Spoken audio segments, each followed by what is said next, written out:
Very warm greetings and welcome to today's edition of the African Leadership Group, the Nigerian Leadership Series. I want to thank and welcome everybody very warmly for being part of this conversation today, and to thank you for being part of this great dream. My name is Itwa Igodalo, and I'm happy to be here this very day. Today, I feel a sense of personal loss. We started the rites of the late Otumba Shubomi Balogun, a titan of Nigerian history and the banking industry.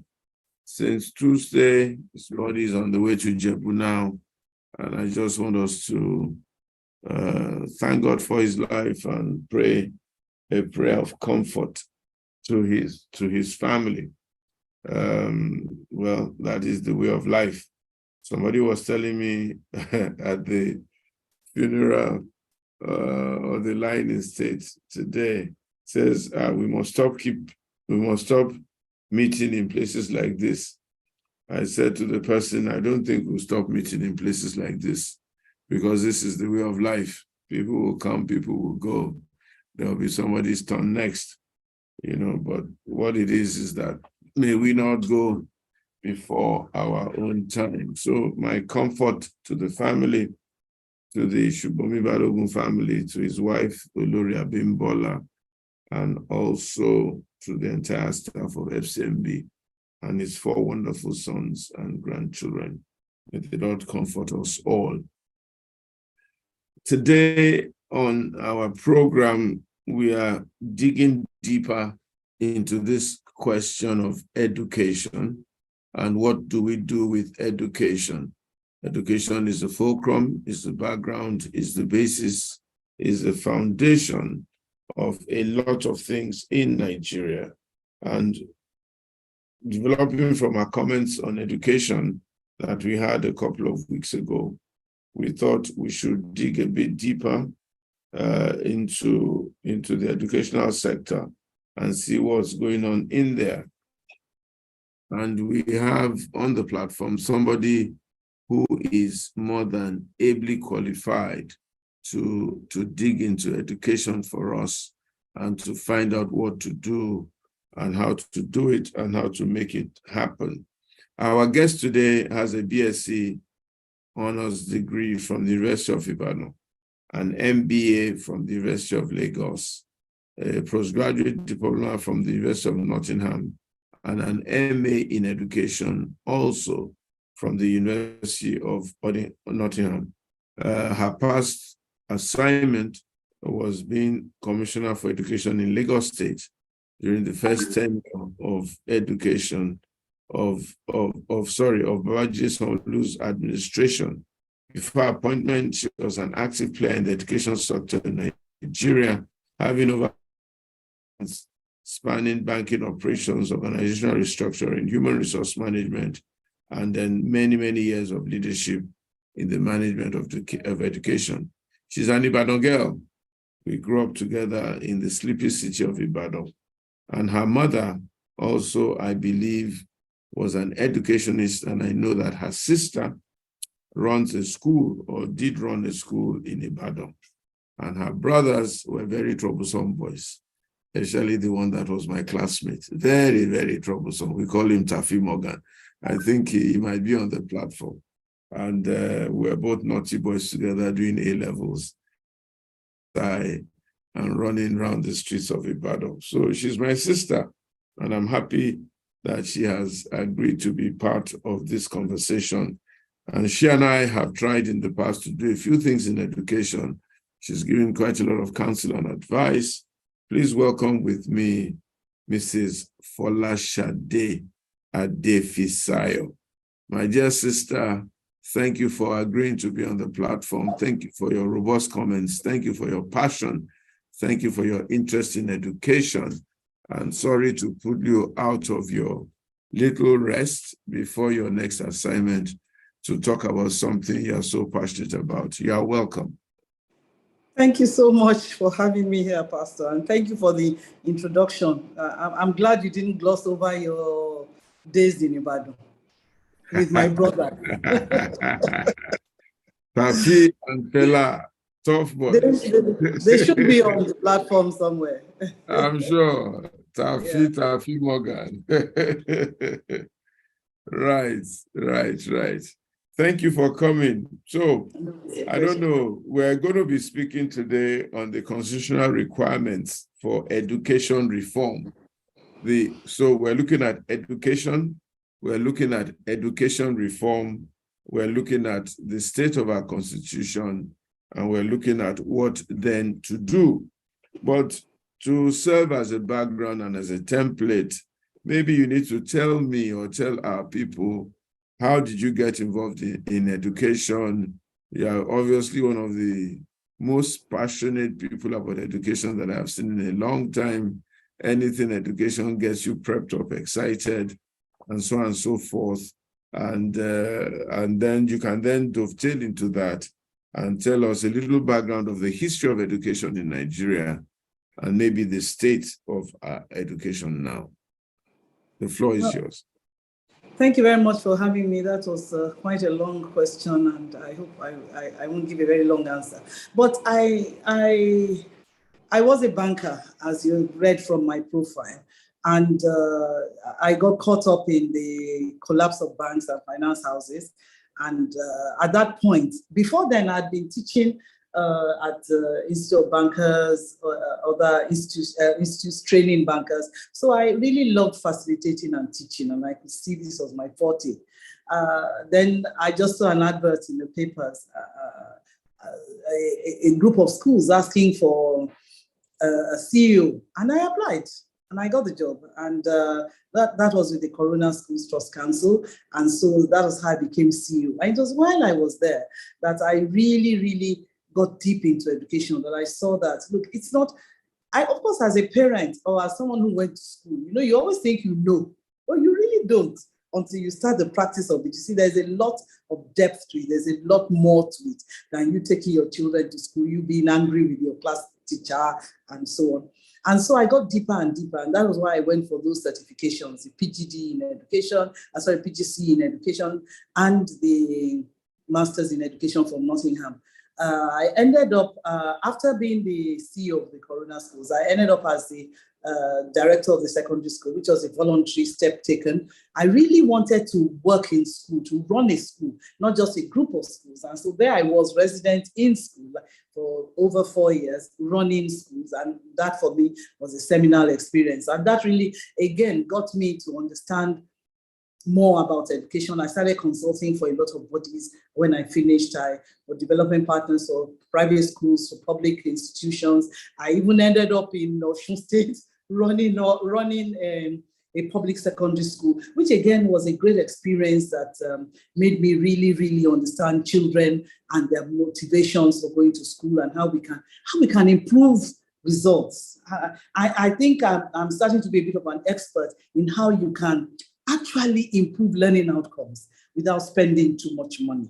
We're working on the software of school, which I will always believe is more critical than the hardware that is infrastructure, which is of course important, please, don't get me wrong. And so from there, after Osun State, I just came back, I was just consulting when I was called on by Lagos State to be the Commissioner for Education, and I served for like 3.5 years, just ending my tenure on the 29th of May.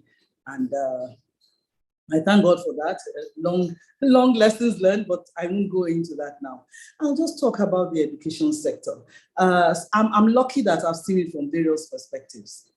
As a private sector player in top schools and so on, and as a public sector player in 2 states. Apart from working in the private schools, more what's called the elite schools, I also was kind of like a patron or a supporter of the association that was in charge of non-registered low-cost schools in Lagos. And I did a number of studies on low-cost schools in Lagos. So I think that got me into the understanding about how we are going to help more and more children to go to school. And I think the state that we are in now is rather dire, honestly, for many indices. And I'd like to piggyback on the last presentation by Mrs. Bumi Lawson, which really triggered me because it talked about a lot of the issues, the access issues. There are just not enough schools. They're just not enough. I won't talk about Lagos State exclusively. Of course, I'll keep going in and out of Lagos State since I work here. There are just not enough schools around the state. And that's why you have all these out-of-school children. I mean, now the data is even strange because we have 13 million, 10 million, and 20 million. I would err on the side of caution and go for like 20 and try and do something about bringing the numbers down. So let's say we have these out-of-school children. One of the major problems they have is there just not enough places that are called schools. Apart from access, we have equity issues. If you look at the quality of schools in our environment, some of our schools can compete with some of the best schools everywhere, but they tend to be private schools, even up to tertiary level.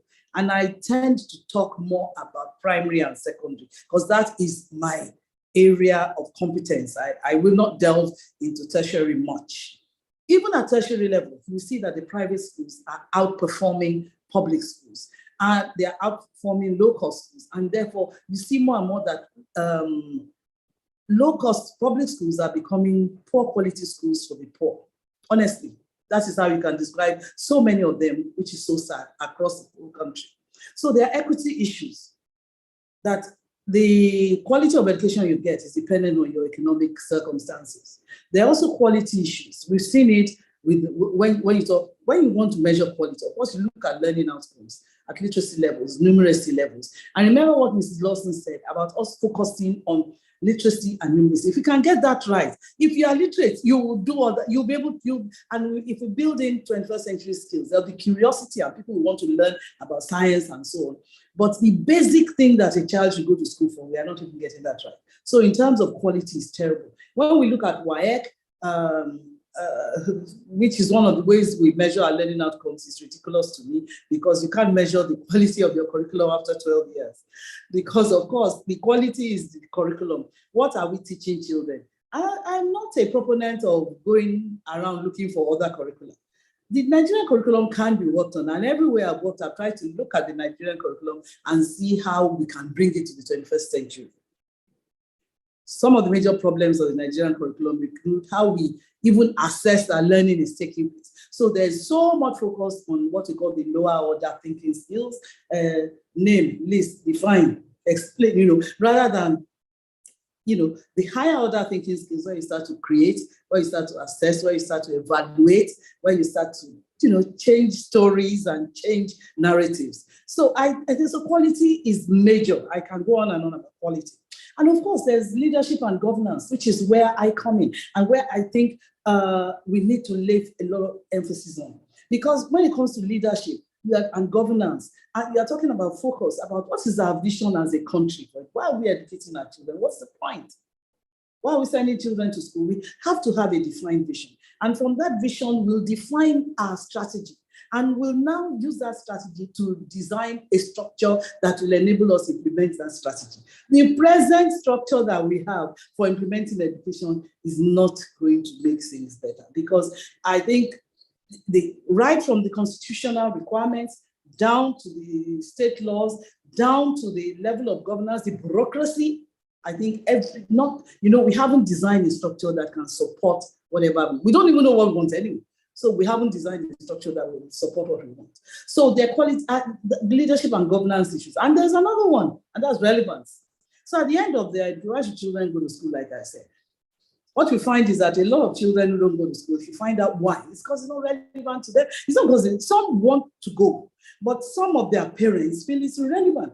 And again, I piggyback on Mrs. Lawson's speech. You have a big farm, you have a farm, your children are helping on the farm. It doesn't help you for the children to go to school. It's best for them to work with you on the farm. So how do we make sure that we develop an educational system that is accessible, that is equitable, that is qualitative, that is based on a defined vision and structure, and that is relevant to every child. In other words, every child deserves a chance. And that's my reading, and that's my concern now. And the reason why you say, oh, but you were in government. Oh, yeah, I think I did my bit there.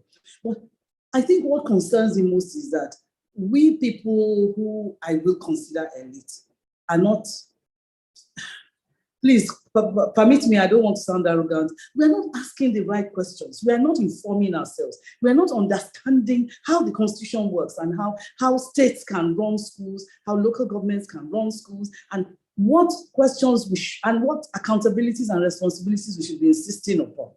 We should insist, we should be having those conversations. But what I find is, I don't think the conversations go deep enough. So like I said, please forgive me if I sound like, know all, but that's my reading, that we need to start asking very deep questions and insisting that people do the right thing. Thank you. I hope I didn't, teachers talk too much, Pastor. That's our problem. Just like pastors. Pastors talk too much. You give a pastor a microphone. Until he takes action, he won't stop. I know. Yeah. Well, that's okay. I think you've really given us food for thought and something to chew on. But I have two questions for you right now. Number one, how did Nigeria get to the state where you have 20 million, even if it's 30 million children out of school? How is that possible? How did that happen? Have we always had out of school children? Was there a lack of funding or we didn't have enough money? I didn't mention funding. Eh? Sorry, I didn't mention funding. I lumped it under leadership. Yeah. Thank you for bringing up funding. Yeah. How did you get to that stage? Yeah. We've always had out of school children. We've always had. Even when we were going to school, how many secondary schools did we have in Oyo State, for instance? In Western region. How many? I remember I served in a state in the Northeast. They had about 25 secondary schools when I was doing my youth service. So you can imagine how many children were out of school. So we've always had, but now we've signed into so many protocols that require that every child deserves to go to school.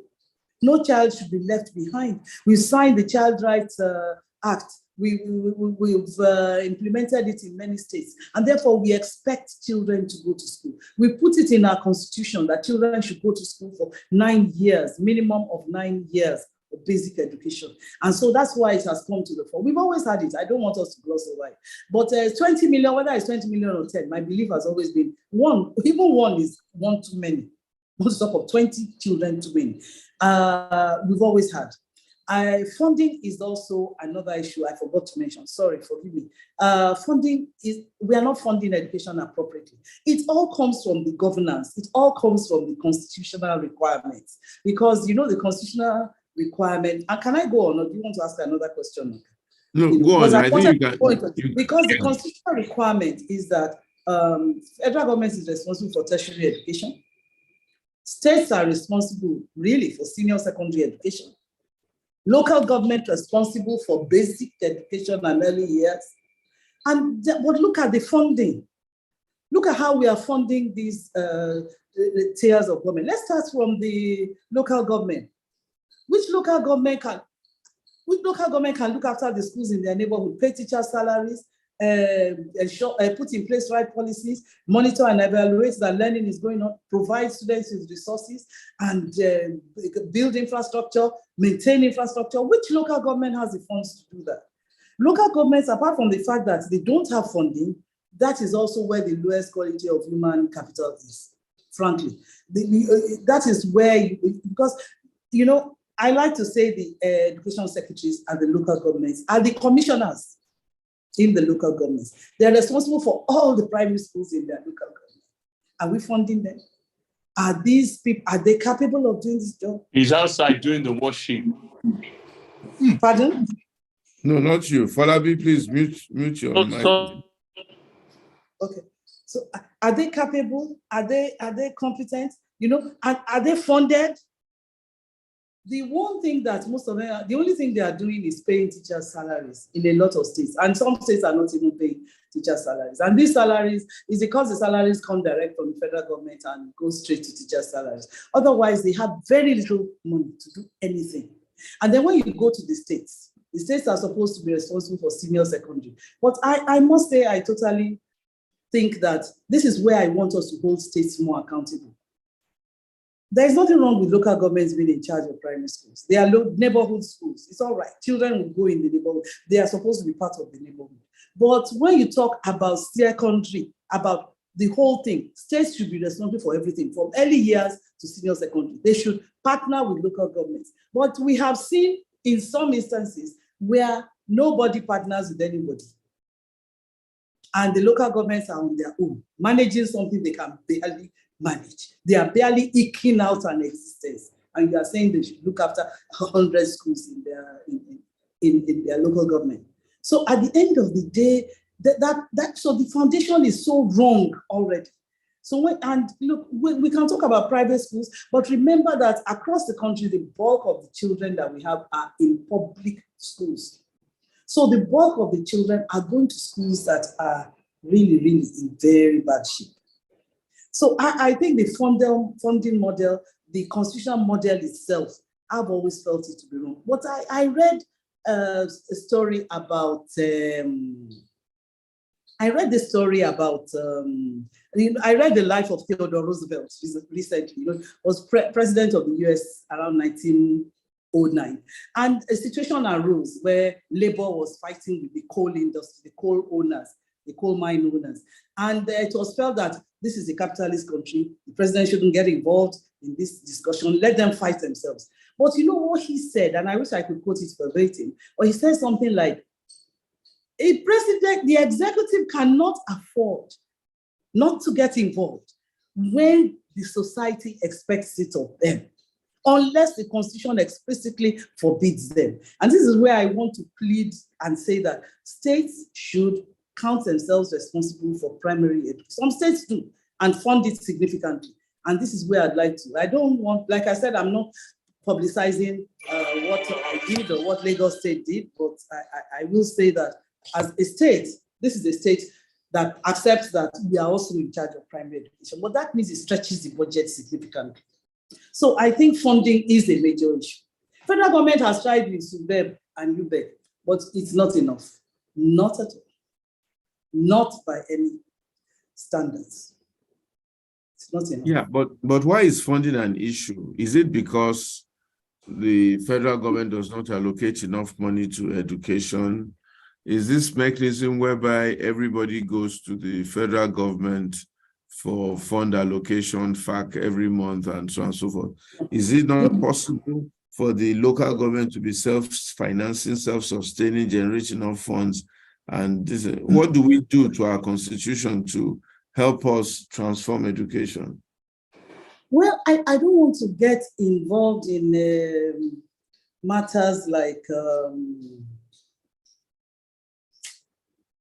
the concurrent nature, but I think that more like the federal structure and so, but I do think that more things can be pushed to the local governments. Their sources of funding are very minimal.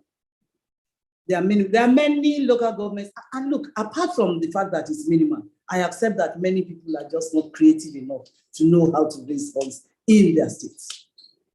They are just not creative enough. They are just not going to do other things. And I actually served in a state where somebody came to me and said, the state is afraid to raise taxes. That I worked in Lagos. I've now retired home, and I went to the Ministry of Finance to say, how do I pay tax here? But nobody knows. So I continue paying my taxes in Lagos, in a poor state where they could hardly fund anything. So you can see that there's that case of just sheer this dependence on the federal government every month, like you say, fact, everybody sees a fact, they're going to give us money. Even when it's dwindling for virtually every month, but at least something will come in. Teachers will get their salaries. Then they sit down and do nothing. So I think it's a question of us again looking at that concurrent list and saying, what other things can we push so that we increase the income of local governments? But on the other hand, how do we strengthen the local governments? I'm a great proponent of local governments being in charge of primary schools because they are local schools in their community and they understand their community. But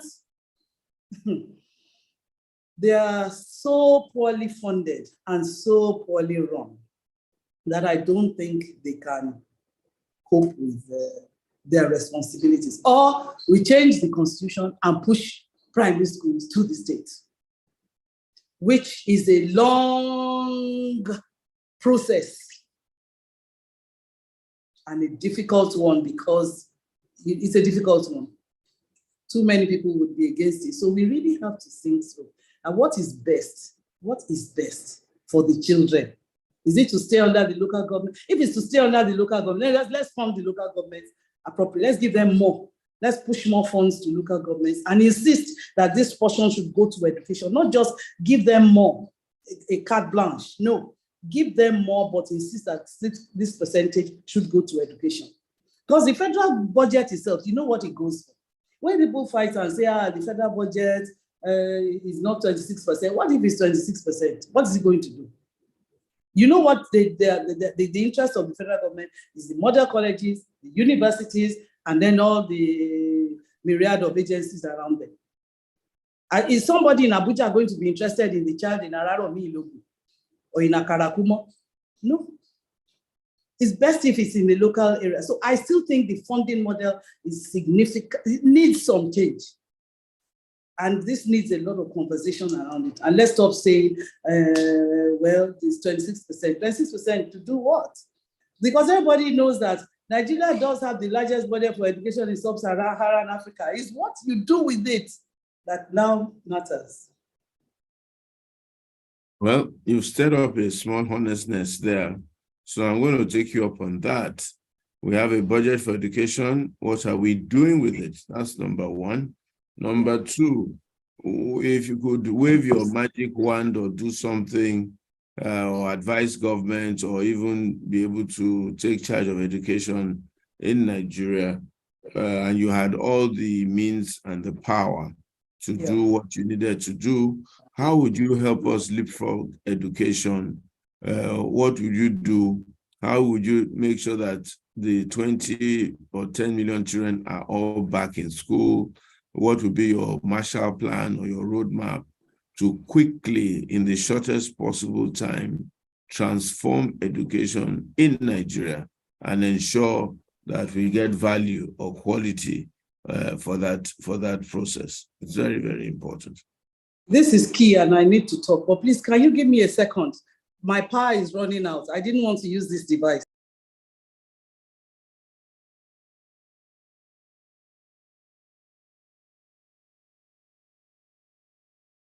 So I'm trying so that I can power up the iPad. Yes, if I could. There are low-hanging fruits and there are long-term things that we need to do. The long-term would be constitutional reforms. The long-term things would be, things like even managing the bureaucracy. How do we manage the bureaucracy? The short-term things would be the things that I think we should do immediately. Technology is going to be a great, great accelerator. Some people have done the maths and found that we need 100,000 classrooms. There's no way we are going to build 100,000 classrooms in the next 50 years. So we will continue to have these children out of school. But technology is an accelerator, it's a driver, it's a tool. And this is something that we can use. I think first of all, we have to look at what we have in our environment. We have a lot of underutilized buildings, underutilized institutions, underutilized facilities in neighborhoods. Even if you go into villages, you will see the town hall. I've worked with a lot of NGOs who are now, during the time that we had COVID, and children were not going to school. And it was like, how do we help these children? And we found that many of our children, even in a place like this, Lagos State, do not have access to internet. Some don't even have radio. When we tried radio, some don't even have radios. We raised money for radios, 2,000 per radio. Some children don't have access to radios. So some of the NGOs that we worked with said they would put, we would of course, record lessons and so on. And then they would play at major communal centers, like marketplaces, like that. Maybe there's a quiet place in the market. There's always somewhere in the market where there are not many people, or there's a village square, or there's a village hall, or within urban areas, there are places where we would actually put, loudspeakers and have children coming to school. Sorry, I'm so sorry.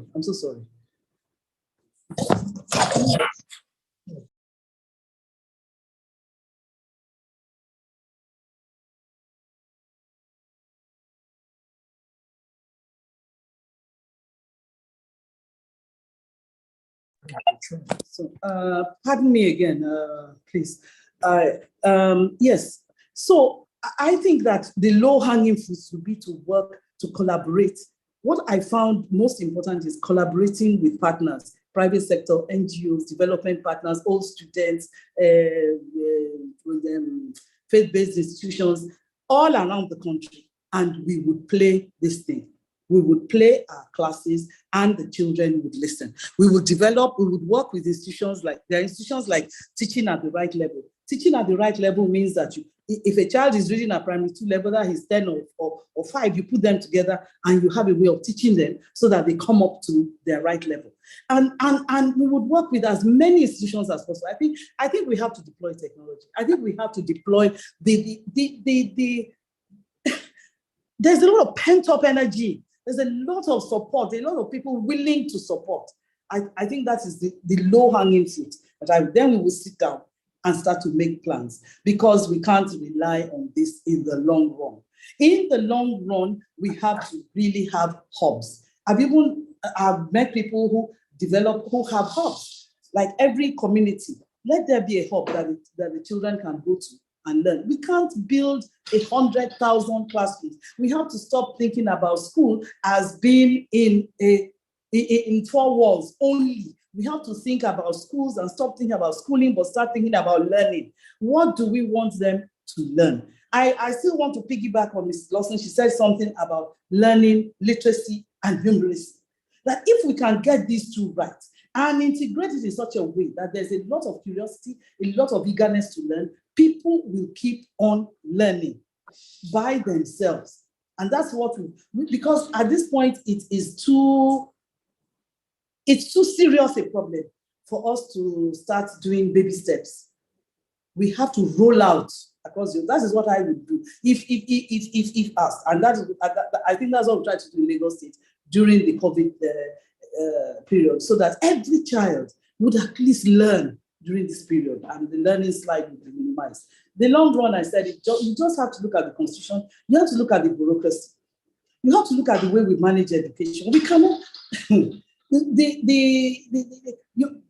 and funding. How do you, a local government person, they don't even, if you go to their office, they can't even manage their office. How will they manage the infrastructure in schools? How will they help teachers with resources and facilities? So we have to really look at the framework, on how we're spending the money. I'm all for 26%, but that 26% minimum by UNESCO, I think we should spread it out. We shouldn't just, we always look at the federal government budget and say 26%. Remember that the states are responsible for secondary education. What percentage of their budget are they giving to education? So we have to spread it out across all 3 tiers of government, so that a significant proportion of our budget is given to education. And then monitor it properly, because you can give money to education and spend it on the director's office and the AC and what do you call it, fridge and so on. You can spend it on building a lot of unnecessary facilities. Or you can spend it, for me as an educationist, you know where I spend money? I spend it on the classroom. I spend it on that interaction between the teacher and the student. That's where I spend my money.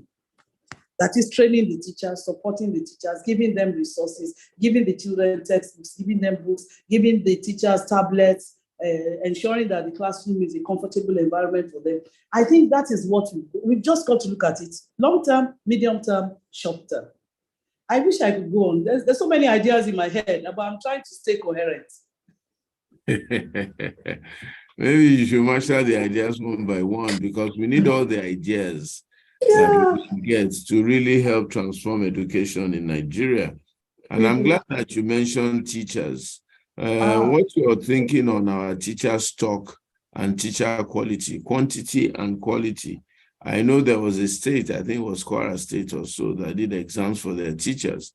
And it's got that the teachers couldn't even pass elementary exams, and they were supposed to be teaching our children. So what's your thoughts on teachers? And then what's your thought on curriculum? Because some people are also saying that these days curriculum is no longer relevant. And I'm sure you were my guest at the Wellspring discourse on the future of education, where we were now talking about education being relevant, and adding value, such that by the time a guy or a lady has been through an educational process in Nigeria, they are valuable. Because one of the things that is happening in education is that people come out at the other end and they still cannot get jobs, because there's a disconnect between the labor market and the kind of education people are getting. So what's your thoughts on making sure that even if they leave school at SS3 or whatever it is, they can still be employable or add economic value to the society? And by the time they come out of university, each one of them must be immediately employable, like it was in those days. You come out of university and the people are falling all over the place offering you a job. But that looks like a remote story from a remote era. So what really, how do we do it? How can we really push? And where's the people who can help us push to make sure that education gets its rightful place? Thank you very much, Pastor. These your questions are the ones that are making me talk for a long time. First, let's look at teachers. Let me look at teachers. A teacher can only give up what he or she has. And I think what is happening now, before, up to now, we still think teaching is a poor profession for poor people. I remember I had a young teacher years ago, and he said he dated a girl for a year and then wanted to go and visit her parents. So on the way home, she said, please don't tell them you're a teacher. Just tell them you're working somewhere in Lagos Island, so that because the father would be most upset if she married a teacher. I didn't send my daughter to university and all that for her to go and marry a teacher. That was his attitude, but perforce, because of what is happening. And I assure you that teaching is one of the few professions now where people are able to get jobs. So there is this, it's not a strong shift, but maybe I'm romanticizing the work. I can see a slight shift. And don't forget, because of this Japa syndrome, teachers are really getting jobs too, even within and outside the country. So I think there's a slight shift in realizing that teachers are extremely important and we have to look at their training. The problem, there are not enough of them, of course, and they're not enough to go to training school. And the initial teacher training for me is inadequate, because we get teachers who I find cannot teach. You have to train them all over again. But again, I can see a shift, a small shift, in that the NCE curriculum, for instance, has been rejigged. And it's a fair curriculum. It's a fair one if you look at it. It even includes things like entrepreneurship and teaching them literacy and numeracy using modern methods and so on. So it's a shift, but it's not enough of a shift. And clearly the country has to spend more on training teachers. And states have to spend more on training their teachers. You see, when you train teachers, when you get new teachers, you have to do things like orientation. When they are with you for a while, they need to keep on updating themselves. So we need to have an environment where teachers update themselves. I'm very excited about some things that I've seen with teachers. That's why I said there is a shift. I'm a member in many, what do you call it, peer sessions with teachers, because I used to train teachers a lot. So they train themselves. Oh, in physics, I taught this thing this way. In chemistry, I taught like this. So again, see the power of technology. They go on to WhatsApp, they go on to social media, and they teach themselves, they share links, and then you start to see that. So this job is exciting. It's interesting. I don't know any job that is more exciting or interesting or more impactful than teaching. If you enjoy it, you love it, you will learn from so many people across the world. You want to teach a concept in physics, that you can ask anybody around the world, literacy, phonology, or whatever. The problem is we have behaved as if teaching is for people who are not clever. And so we are not having people who would be creative enough, interesting enough to be able to change the profession. But again, there is a shift. And I hope it's a long-term thing and not a one-off thing. Like there are organizations like Teach for Nigeria that, anywhere I Teach for Nigeria's fellow teachers, even though they are not educationists, they are regarded as the best teachers. So also there are other organizations now that are deliberately focused on training teachers. And so I see that there is a shift. I can't put numbers to it yet, but I can see a shift, even among teachers themselves, who are now able to stand taller because people are talking about them. I mean, there are states that support them that, I think a state like Lagos State is exciting for a teacher because they can get to permanent secretary level. That's very rare. They can get to permanent secretary level because they can become tutor generals, permanent secretaries in charge of 90 schools, helping them with their teaching and learning and so on. So there's a career path. A lot of things have been done. TRCN is an exciting organization too that has worked on teachers having a career path, not just come to class, TTT for 30 years and retire, but senior teacher who will have greater responsibilities and so on. So they've drawn it up. You see, the problem is many states are not implementing it. They just get this paper. The TRCN does a lot of work. They just get it and just let Anyway, so for teaching, I think we have to do a lot more. We have to do a lot more work. But like I said, there is a small shift happening. It's happening more in the private sector. But I think the private sector, that's why I love what the private sector is doing with teaching and learning. They are leading the way. And because they are leading the way, it's starting to have a ripple effect on other schools. And so that's it. Then look at our curriculum. The problem with our curriculum is fossilized somewhere far away. I don't think there's anything much wrong with it. I would say because I've studied it a bit. I did study the biology curriculum for my master's. And what I found was that it's the same as the British curriculum biology. It's the same in most American courses. Biology is biology. The eye is the eye, and so on. Do you know why we have so many issues with it? I think, and I hope people will, as an educationist, for me, the problem for me there is the way we assess that learning has taken place. So when you assess your children, that is why there's something called the Bloom's taxonomy, which I wish I could show on screen now, but maybe someone can help us Google it and look for Bloom's taxonomy. Because when you look at Bloom's taxonomy, and we assess that what we are assessing in Nigeria is the bottom of Bloom's taxonomy, where we are expecting students to cram and pour. We are not scaling them up to the top of the pyramid, where on top they will even create solutions. Because by the time you get to that level where they're creating solutions, you know, excitement comes in, change comes.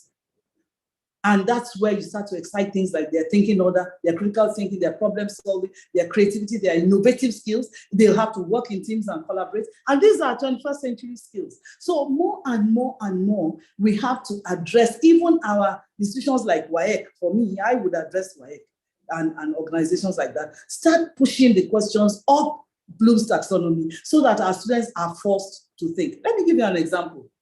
I always use the example of the eye that I did, because biology, that WAEC exam said, draw the eye, label the eye, and people label the eye, describe two parts, which means cramp or, The British curriculum equivalent drew 3 eyes, with something wrong with them, and said, explain. And what is wrong with these eyes? That means you have to think. You can only do that if you know the parts of the eye.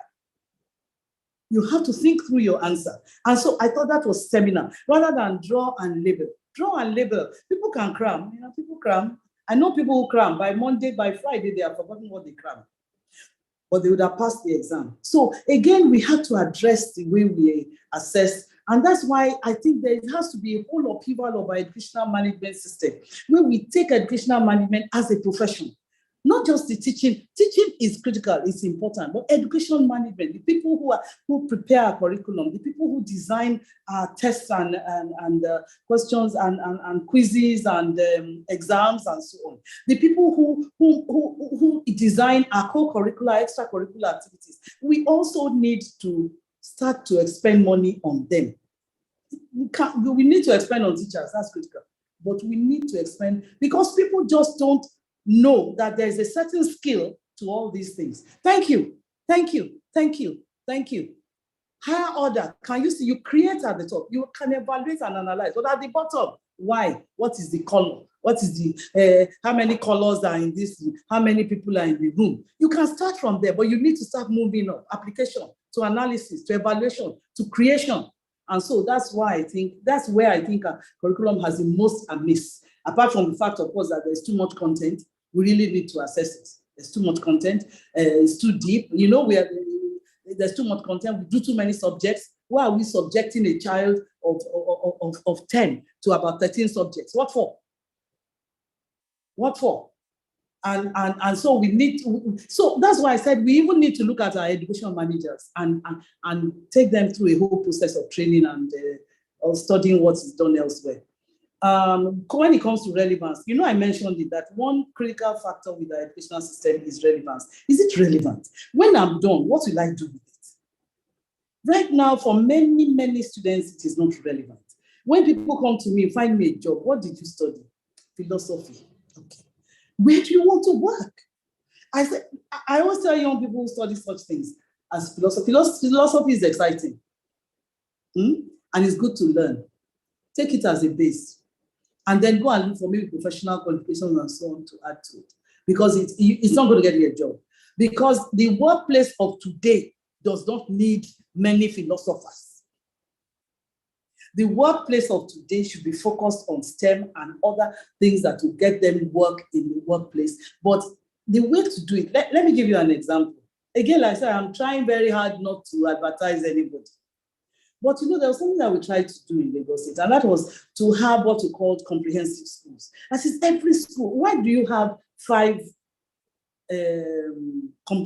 technical colleges, big colleges? Why don't we ensure that every child who leaves us has a skill?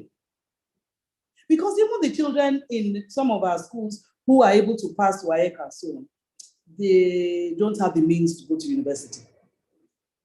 Some, it is that skill that will take them through university, even if it's as low a skill as tying gilly. So I think it's time for us to rethink our technical training for secondary school and accept that a child or a student, a young person, a young teenager, well, not even getting to a young adult of 18 can and should be able to get a job. Look for a job. Use the skill sets that we've taught them. And there's no subject that is wasted.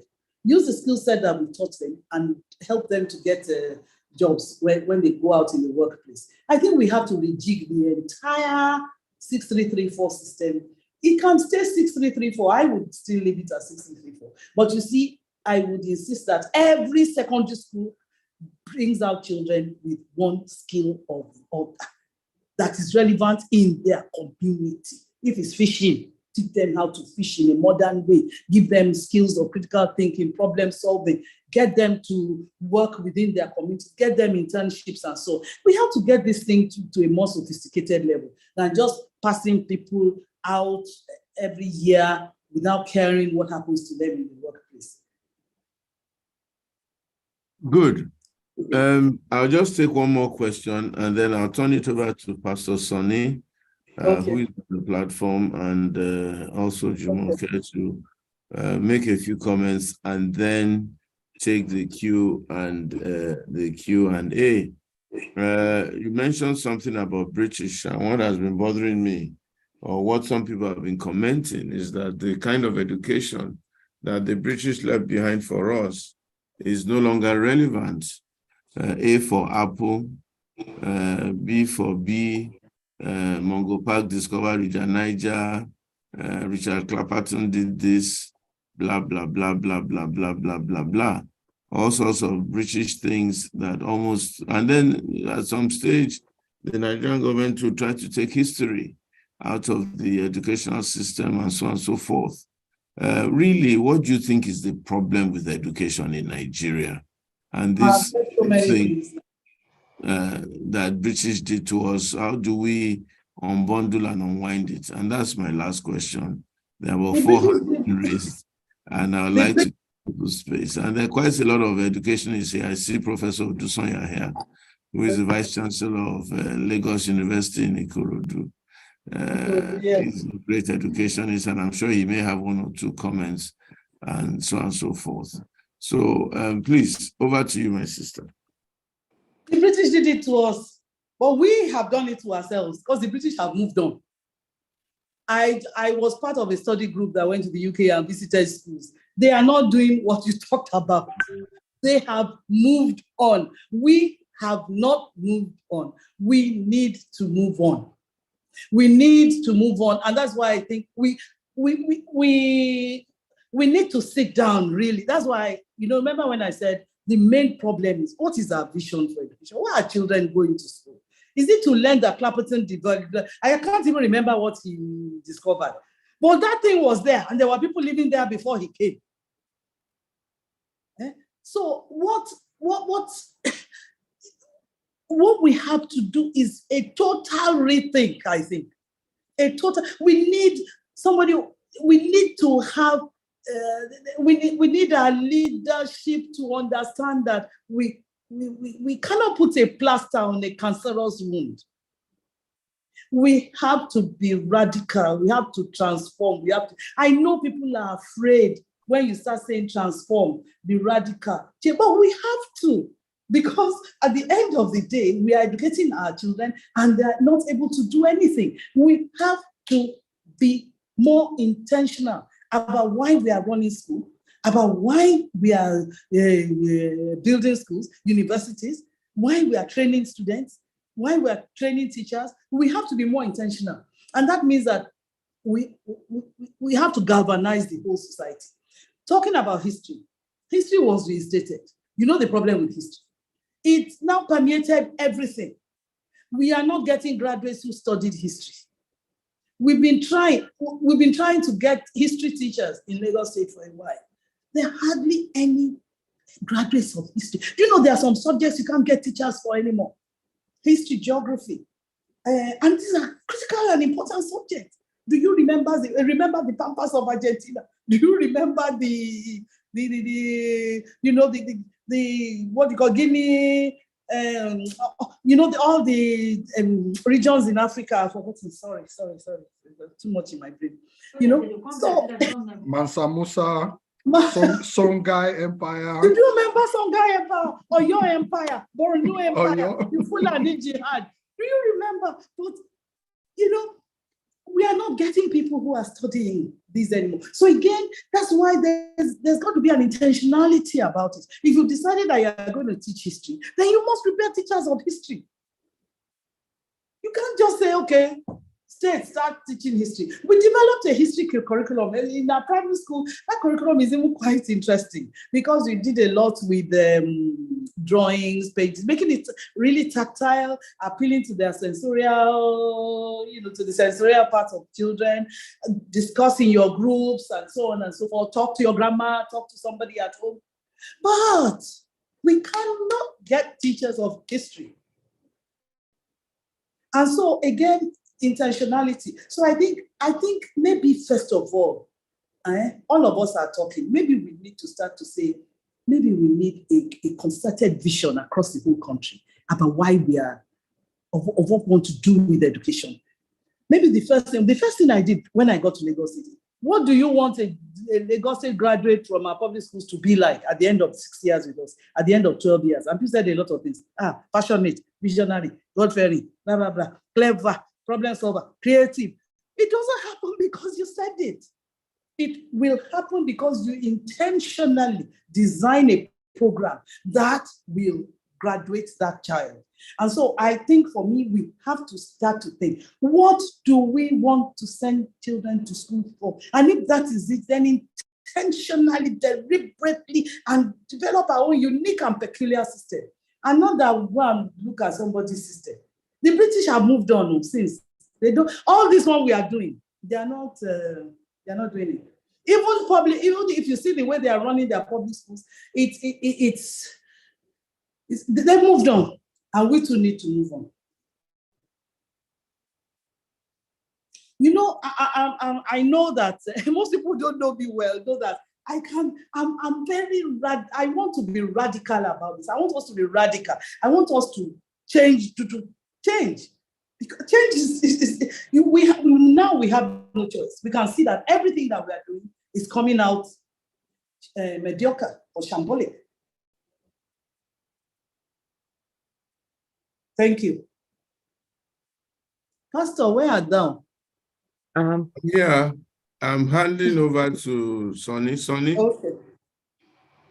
Comments, please, and please help with the Q&A.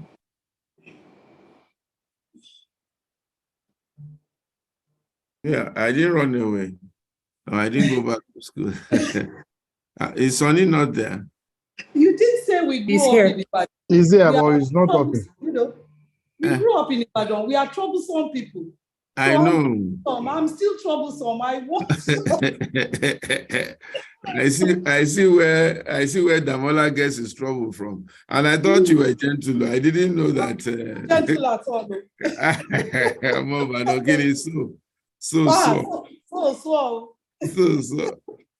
Jumoke, I think Sonia has run away. Can you help us, please? He's on.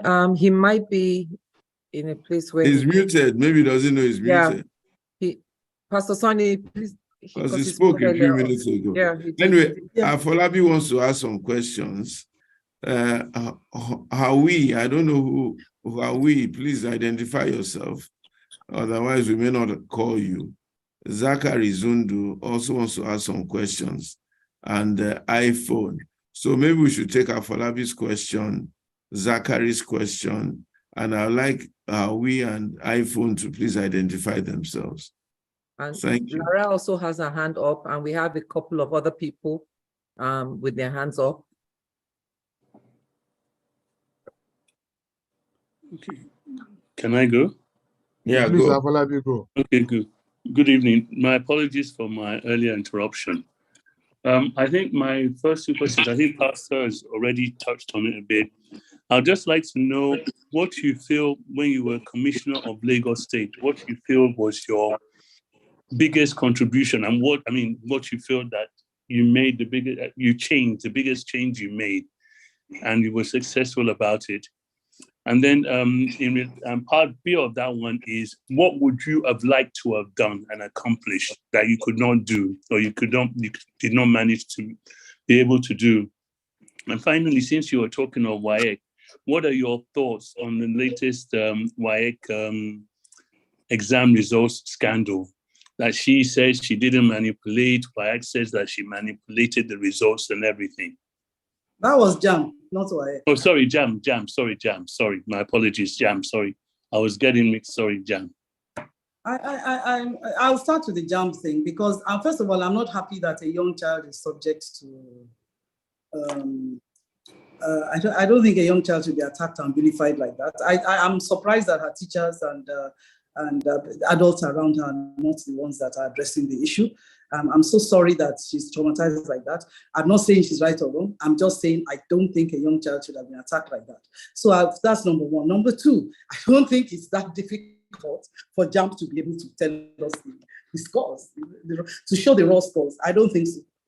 We have an exam board in Lagos State, And that exam was set questions and marks online. We have a CBT exam for entrance to model colleges. If there's any controversy, we can bring out the child's script, the online script. So I think they should give us the online script and stop all. I don't think we should be bouncing back on. It's not that difficult, and that's just my issue about it. My issues are two: the safety, the emotional, and even physical safety and well-being of that child, and then secondly, the need to. The fact that I don't think it's very difficult. So now you talk about me, and now remember this is not about me, and I try to make it not about me at all. But if I were to talk about 2 or 3 things that I think number one was learning outcomes, because I have run schools before. And one thing I am certain of is you don't need to cheat for children to do well. When there's good teaching, the average, the ability of students is a normal curve. I don't think WAEC is that difficult, but it's a gatekeeper, and therefore it has assumed a monstrous proportions, and people will do anything to pass it. And so when I came in, one of the first things I did was look back at the history of performance in the state, and looking at that history of performance and saying, look, I'm not, we can't sit like this. Although I can't sit in my office and be happy with myself when my students are not doing well. And so we had to set in, I had to call the Tutor General PAMSEX, the directors and so on. I talked to all subject associations, maths, English, went around the state. I'm sure I've been to virtually everywhere in the state, talking to teachers, having meetings. Now, what do? We are all teachers, we are professionals. How do you improve performance?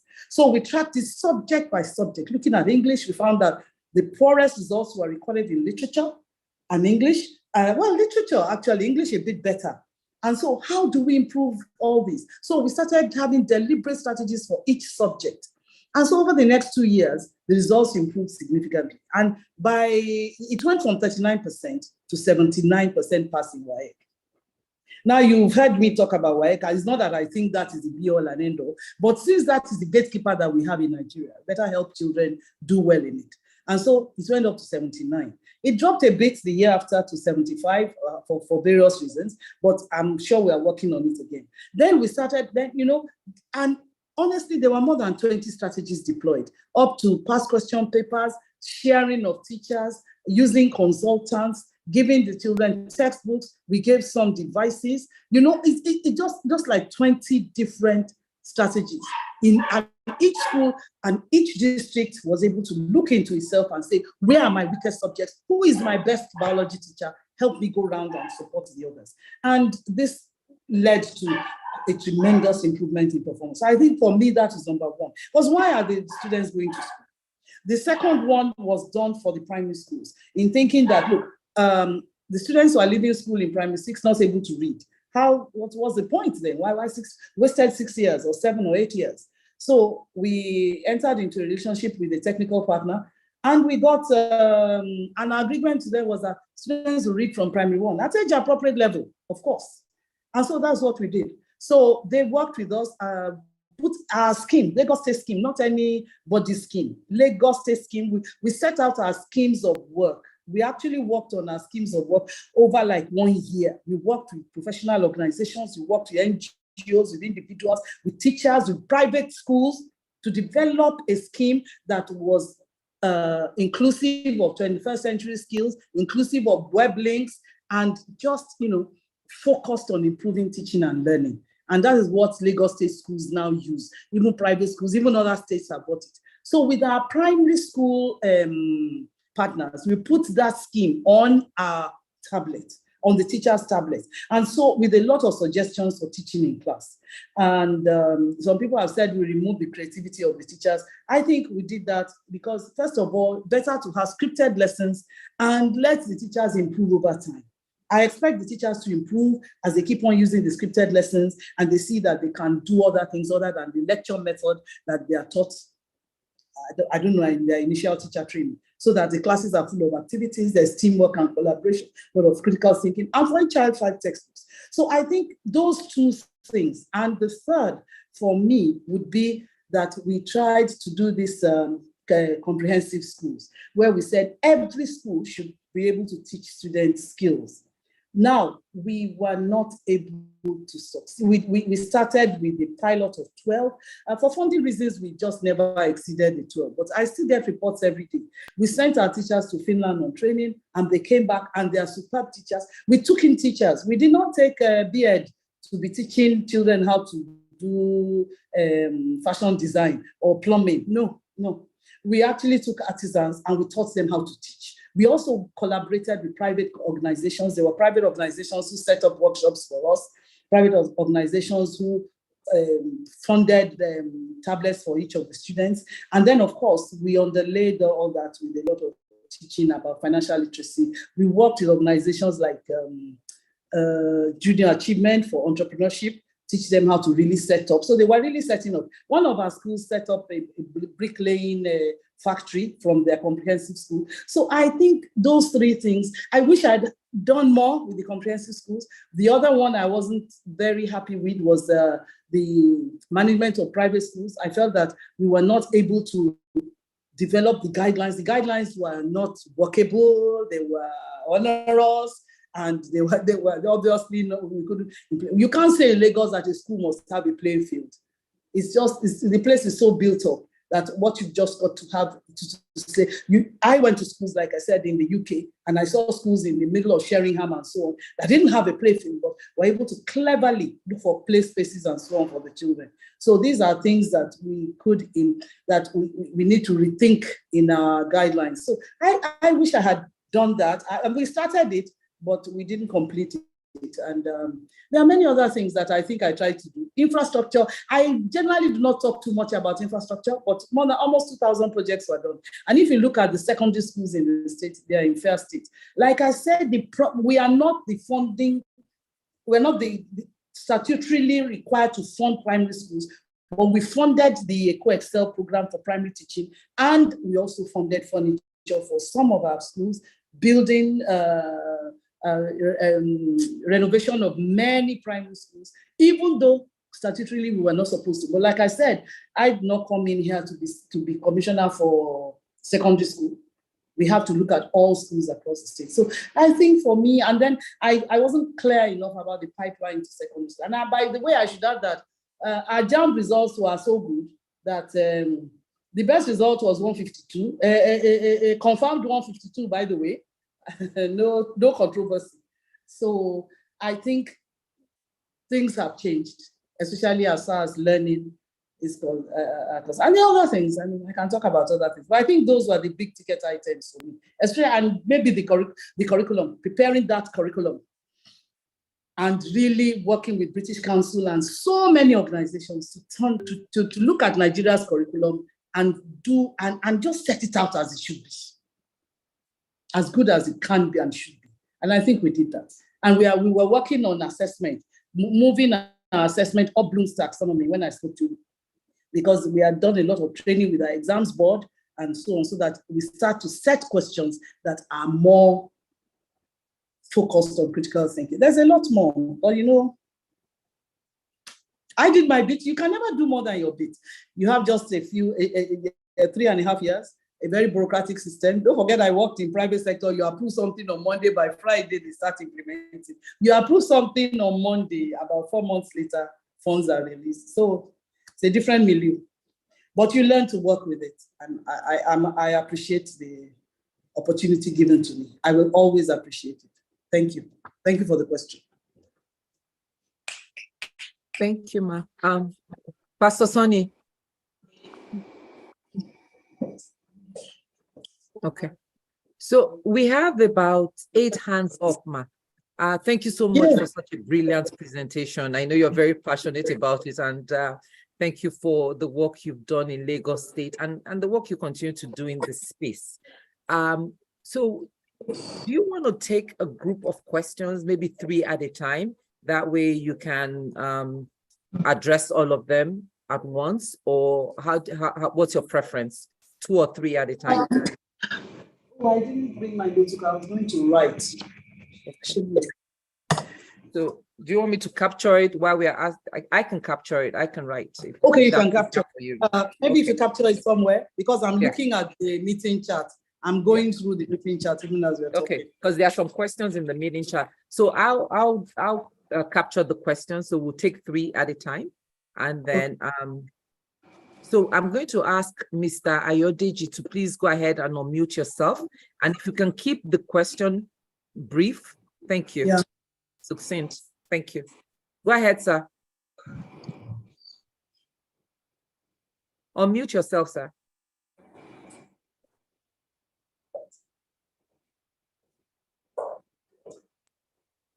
Mr. Ayodeji, please go ahead and unmute yourself.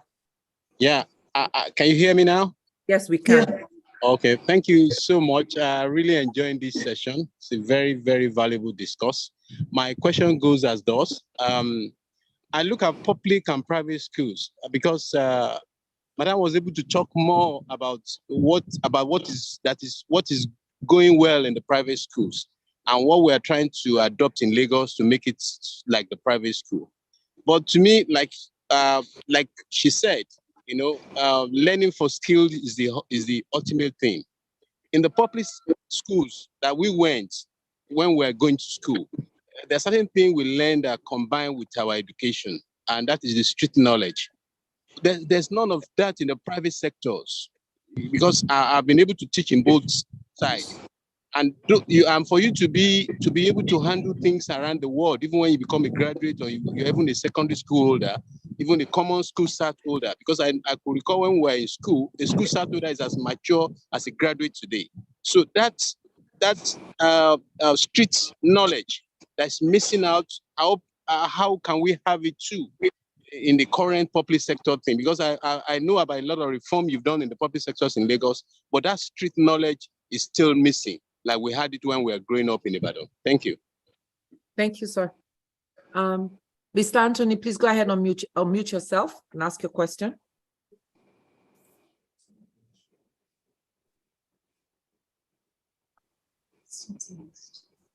Go ahead, sir.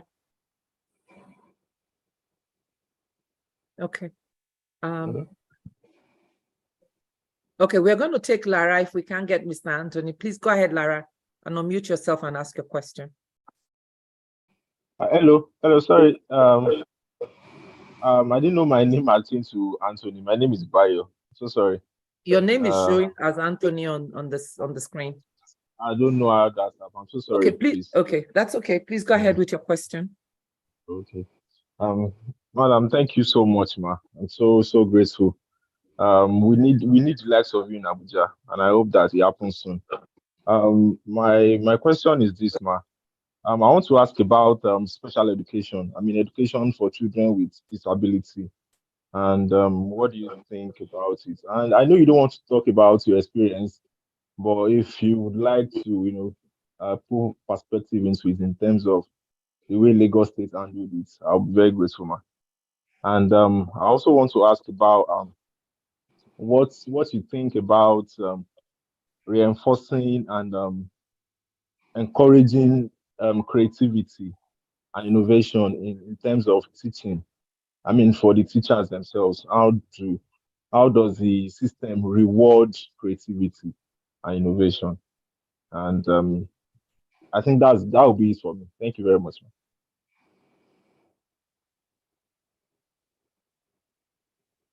Thank you. Go ahead, Lara, with your question.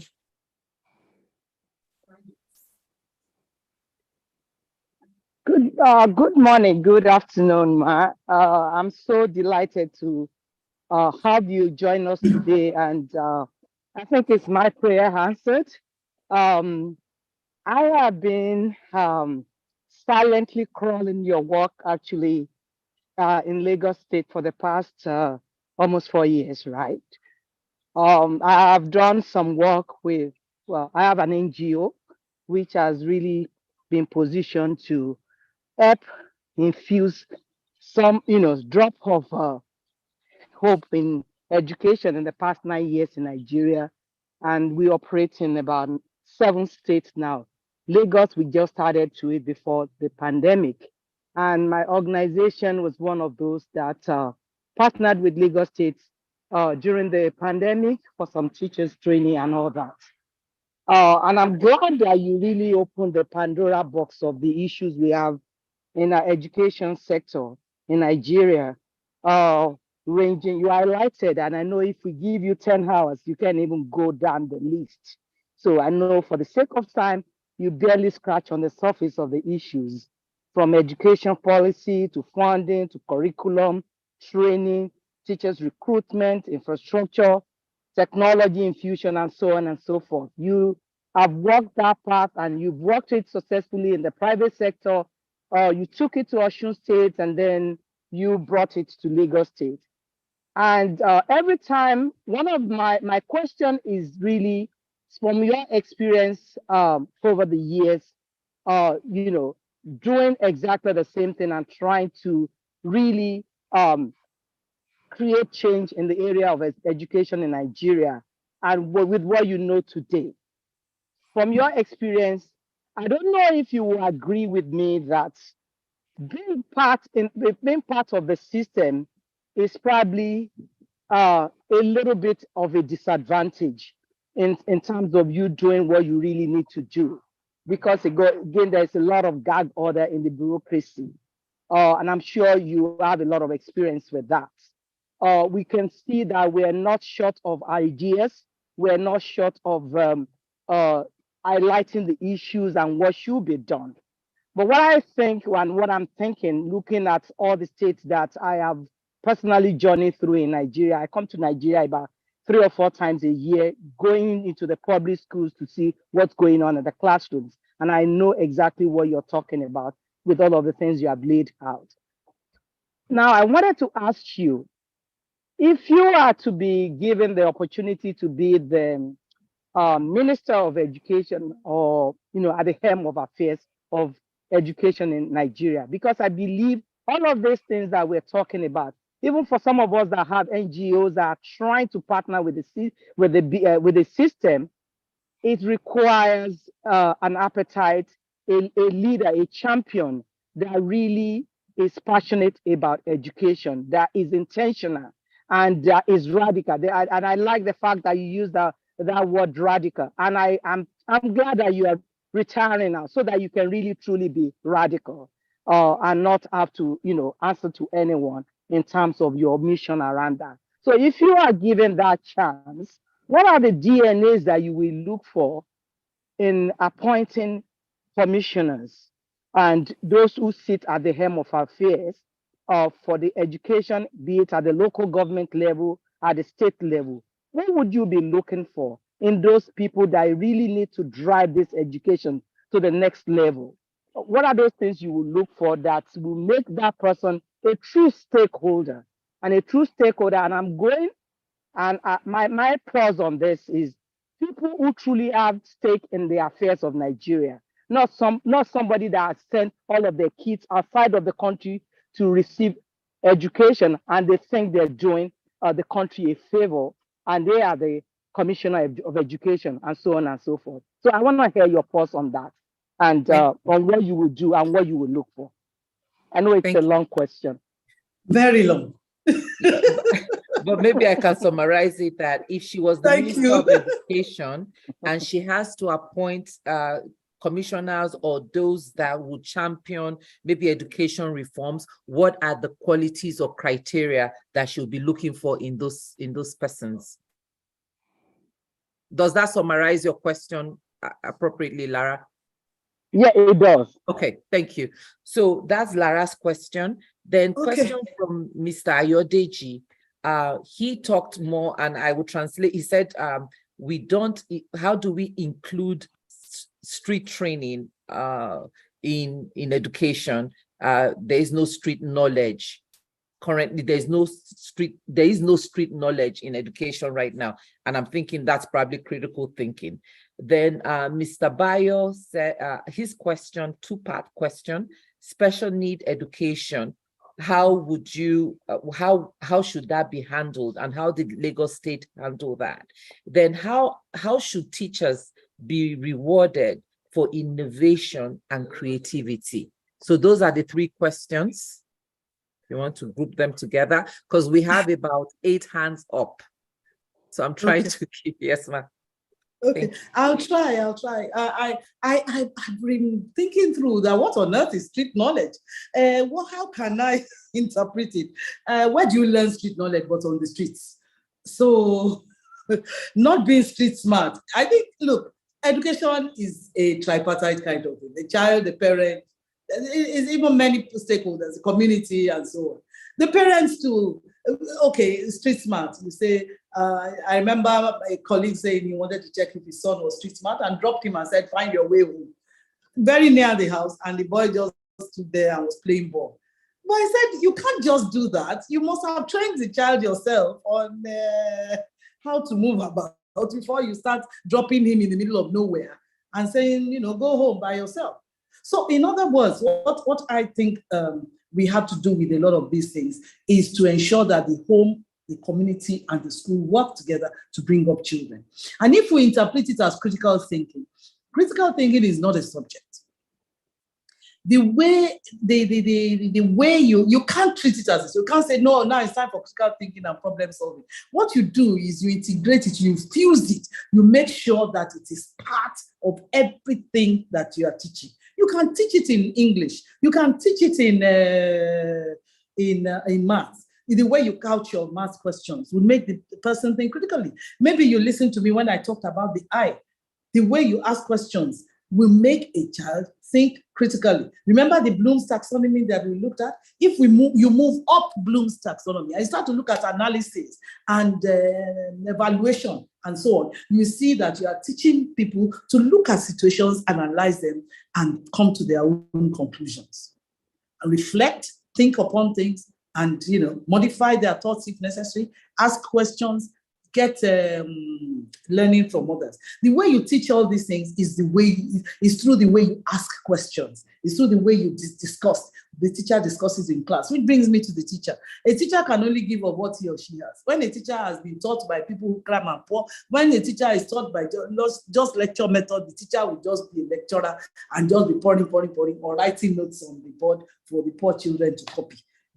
When they can go to Google and find out what the person has written, they don't need to copy anything. But what we have to do is to integrate it again in our teacher training curriculum. The way we, even a little thing like a child comes to your class and behaves this way. I remember a parent, years ago, someone said, I watched a TED talk where he said, this child was very difficult in school. No, I will tell you about one of my students. Her mother was so unhappy about her. She's so restless. She's everywhere. She goes here, she goes there. One day, I was watching this girl. She didn't know I was watching her. I was principal, yeah. I was watching her. She was dancing. She was singing. She was happy. When the mother came, I said, she's a great dancer. She's a great entertainer. She likes people watching her. She has, we have to now find a way to help this girl. And that is why the mantra of a teacher, I'm telling you my own mantra as an educationist, is that there's a sweet spot, an A star, minimum one, and usually many, in every child. It doesn't have to be subjects. It could be abilities, it could be attributes, it could be skills, it could be knowledge. It's my job to find that out and help that child optimize whatever is great within him or her. And I think that is what we'll get if we also make our teachers understand that they have to also think critically in order to be able to teach children to think critically. So I think you asked me about that. When it comes to special needs, special needs is critical, again, because there are many children. This is when you talk of equity, when we said equity, children of the poor are not getting enough education. Equity is also in terms of gender, is also in terms of financial circumstances, and is also in terms of learning challenges, because children who are learning challenged find it very difficult here to get education. And so as a state, and please, like I said, I didn't come here to talk about that, and I didn't come here to blow my own trumpet. I hope people know me, know I'm a very modest person, and this is a bit difficult for me. But Lagos State has that, so I'll say it's Lagos State. It's not me, because I met it there and built on it, did what I could to build on. In which case, I think at this juncture, I'd like to say that Lagos State has had some great commissioners for education, and I thank all of them because I stood on the shoulders of giants. The when I got in, there was a whole department, and we had 31 special needs schools, primary and secondary. So, and then there were also schools, the inclusive. That is where children who were abled were there with children who were otherwise abled.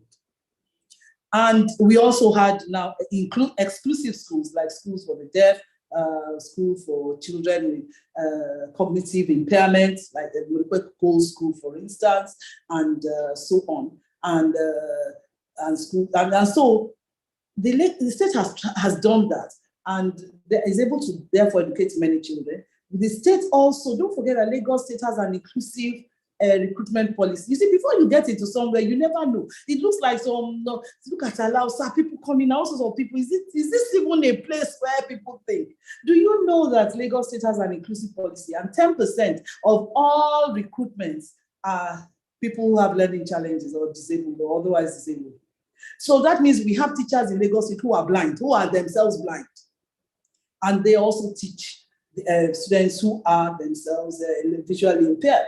We have teachers who are hearing impaired, and they teach children who are hearing impaired as well. And so there's a whole structure for managing this. It's not big enough, and we could do with more, absolutely. We could do more, and there are some parts of the state that are so far away, difficult for children in those areas to get to the 31 schools. But I think it's a fair effort, and many states have come to find out how it has been done. And of course, working collaboratively, the state works collaboratively with a lot of organizations, not just doing it all by itself. So we have people who train, and this is where I will remember my dear late friend, Dr. Yinka Akindayomi, who worked with us with the special needs school. She owns the Children's Development Center in Surulere, and she was able to, she gave us, in fact, she used to train our teachers and give them starter kits for teaching all these children. So again, just a collaborative effort and a deliberate effort, intentional effort. There's another question I think I'm missing. Yeah, the one from Lara that talked about what you'll be looking for. I think we need someone. I'm not, and please don't be annoyed with me if I say it doesn't have to be somebody who is just, I think we need a great collaborator, someone who can collaborate and work with everybody, someone who is visionary and focused, someone who knows that we need to change. I think that's it. I think someone who is energetic and vigorous and, able to, because to be the Commissioner for Education, you're a minister, you must go across the whole state, the whole country. So, and understand that different parts of the country have different needs, different experiences, different problems, and all these have to be solved, So I think for me, I would always look for vision and focus and passion. Creativity, innovation, someone who's had an exciting track record of performance. Honestly, I don't think it necessarily has to be someone who is steeped in education. I think it'd be good, but if not, somebody who is steeped in transformation, I think would be great. Thank you, Ma. So we have about 8 hands and some questions in the chat. So we're going to try to take them as quickly as possible. So we're going to just beg you, we're going to ask you to please keep your questions very brief so that we can take I think that's important. Yeah, please. Very brief, 30 seconds. Hold them to 1 minute. Please. Yeah, we appreciate, we know that you appreciate her. So please keep to the point. Miss Amina Zachary, please go ahead and ask your question. And then we'll ask Aderonti, I'm not sure if it's male or female, doesn't have your pronoun. So forgive me if I'm mispronouncing your name. Go ahead, Amina, with your question. And then we'll take Aderonti. Yes. Yeah, thank you very much. It's been refreshing to listen to Madam. However, I'm not an educationist, but I joined the session in solidarity to my sister, who is an educationist, just like Madam. She runs a school. She has been a commissioner of education. She's passionate about education like Madam. My problem is I've seen how she's been struggling running the school, and she's been struggling to be a good educationist with not much support and success. I've noticed that in Kano State, where she runs the school, the governor, the immediate past governor has been charging them taxes for what they've made in the schools. And there's not enough to run a private school because they don't have much enrollment. And the governor has been taxing them. I've always felt that there should be some collaboration, like you mentioned in your lecture, between the private sector, faith-based schools, and the government. I've always felt that government should be able to, the private sector should be able to absorb some of the students that are out of school, put them in these private schools that hardly fill their classes, and be able to, reduce the numbers out of school. Rather than tax a private school, I think they should even be subvented as a form of a collaboration so that they can actually remove most of these children out of school. But in your mentioning the collaboration, if you can please give us more specifics about the kind of collaboration. What I've mentioned is one of the collaborative ways, but if there could be more collaboration between government, faith-based, and private schools. Thank you. Thank you. Aderonsi, please go ahead with your question. Less than a minute, please. If you're muted, but we can't hear you, so I'm going to ask Ivy to please unmute. Maybe there's something wrong with your audio. Ivy, please go ahead and unmute yourself and ask your question. Yeah, hi. My name is Ivy Masher. I'm connecting from Houston, Texas. I'm a graduate of Corona School and Eugenics. My concern is that when I left Corona, which was the private sector of education, and I moved to Eugenics, that was my first encounter with disabled children, visually impaired, more or less kids. Now, as a graduate, through my old student association, became conversant with the fact that on the day of WAEC, or one of the final mock exams, a visually impaired child was prevented from writing the exam because they hadn't paid money. They were owing a large amount of money in school fees. So after this came to my attention, I took it upon myself to start paying the school fees of all the visually impaired children in Ijaniki. The second problem I had now, when I'm done paying these school fees, what is the future for these children? I say this because I have one visually impaired Ijaniki graduate who also went to university.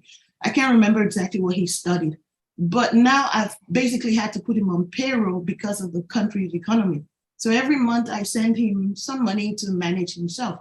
So my question is this: how is the education system? Well, what can the education system do to, first of all, I think visually impaired children should be educated free. And secondly, not just free, but giving the tools to face the challenges of the society in Nigeria to survive, to be able to feed. Because now I have like 8 children and I'm thinking— Miss Ivy, I'm sorry, I don't mean to cut you. Do you when mind they graduate, wrapping, what's please? their future? Thank you. What's their future? So that's my concern. Thank you. So you want to find out what tools can be given to the physically challenged and what is their future when they graduate from school. So those are your 2 questions. Thank you. May I ask Ms. Ronke to please go ahead and ask her question? Thank you. Ms. Ronke, please go ahead with your question. Unmute yourself. Okay, I'm going to ask Dr. Bukola to please go ahead and unmute. Dr. Bukola Dusumu, please go ahead with your question.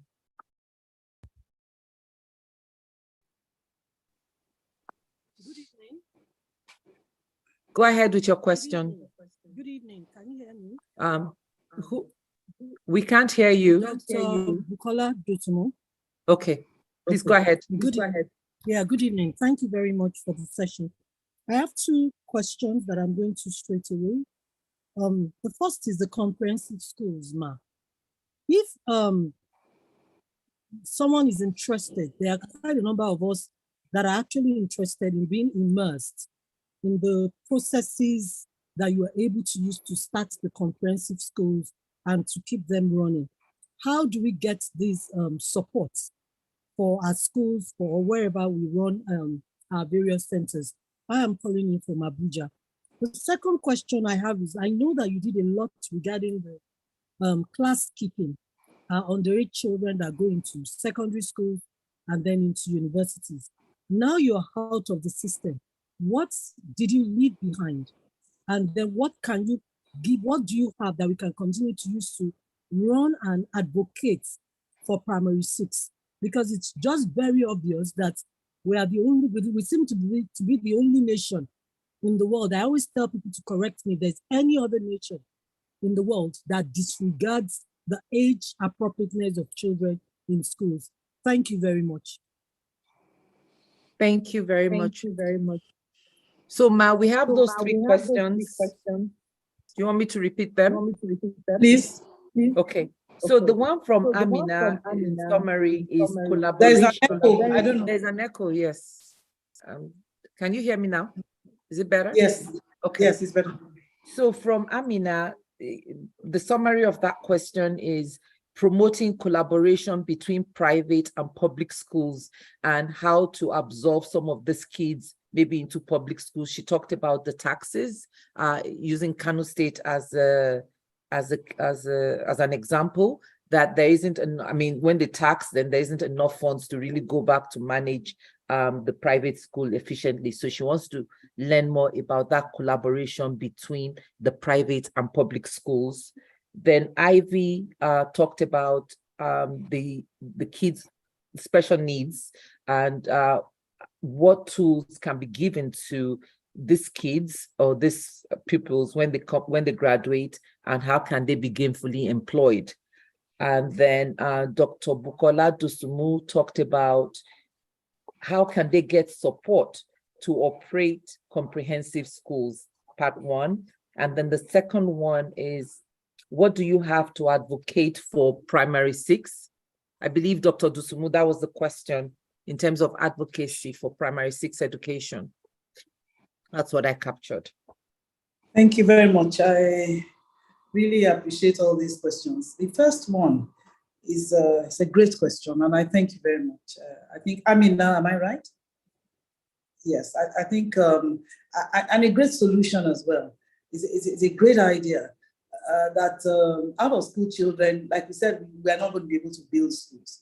So why can't government fund them in private schools? It's a possibility. It's worth thinking through. These are things like charter schools that they do in other countries and that work well. It means that the state has a lot of funding. It is possible, and it is a great strategy. If I have noted it down and said that it's a way one will always encourage that this is a workable solution. Because I totally understand when you say your sister is struggling with her school with low enrollment. If there is low enrollment, there's low capacity. So why can't we use the existing capacity to send children to such schools? So thank you very much. It's a great idea. I think it's workable. I think it's eminently workable. The second question about the blind children at Tijani, that's a federal government college where they do charge fees. In Lagos State, education is totally free from early years in a public schools, from early years to SS3. So the choice of going to any other school is the child's own choice. I would like to say that. And it's a great idea that children should go to school, that children with learning challenges, with visual impairment or any other impairment, should go to school and be educated free. I totally agree with you. I think this is up to states. Like I said, again, it's all the same. They say there's no funding, there's no this, there's no that. But these are strategies that can and should be pursued. And I think it's a great idea. I mean, I would do it. Like I said, we'll do it in Lagos State. We don't ask them. People have been in Modupe School for 30, 40 years. People with cognitive problems. They've been there for 30, 40 years. Nobody has charged them a penny. They live there, they eat there. So, and that's what the state has been doing. That's why I said this state has been doing some really great things. And like I said before I came, So it's not, I'm not trying to say I did it. Then the third question. So there's a slight edit to the last question, which is the age appropriateness for each grade. Age appropriateness. Yeah. Okay, that's what I was asking at the last. Yeah, the primary 6 thing. The primary 6 thing is happening because of parents. Because parents, you have to do a lot of advocacy with parents. Secondary schools have to insist that they are not taking underage children, but they are. And even federal government colleges take underage children. No matter what you fight, you see that they can get into a school somewhere. And so it means all of us again coming together and agreeing that a child should not enter secondary school until they are 12 or 11 or whatever. But when we tried to do it, the whole social media went crazy.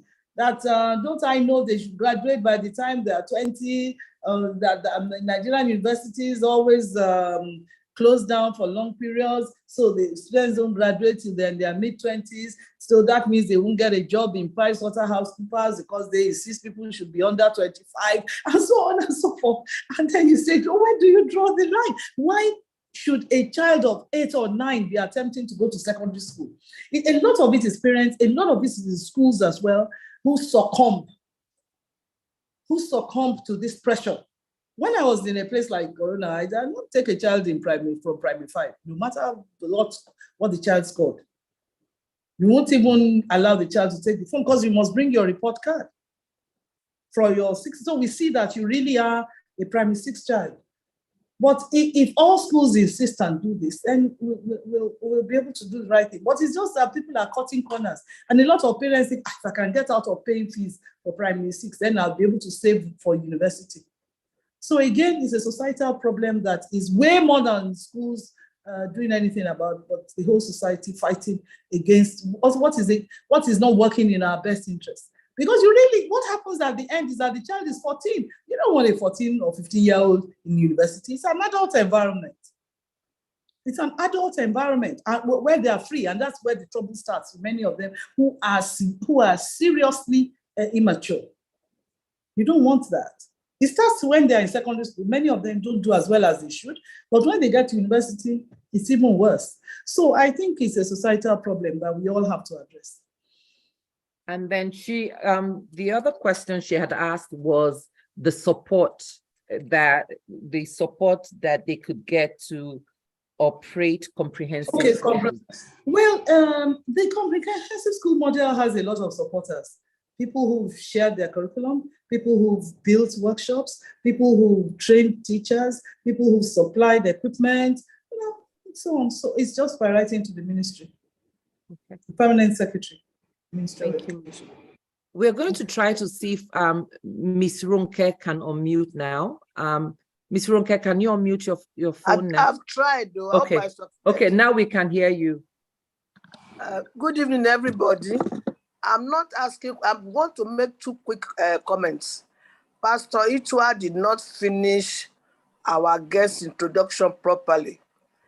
Our mother, Mr. Adefisayo's mother, she was a teacher, and she's still alive in her 90s.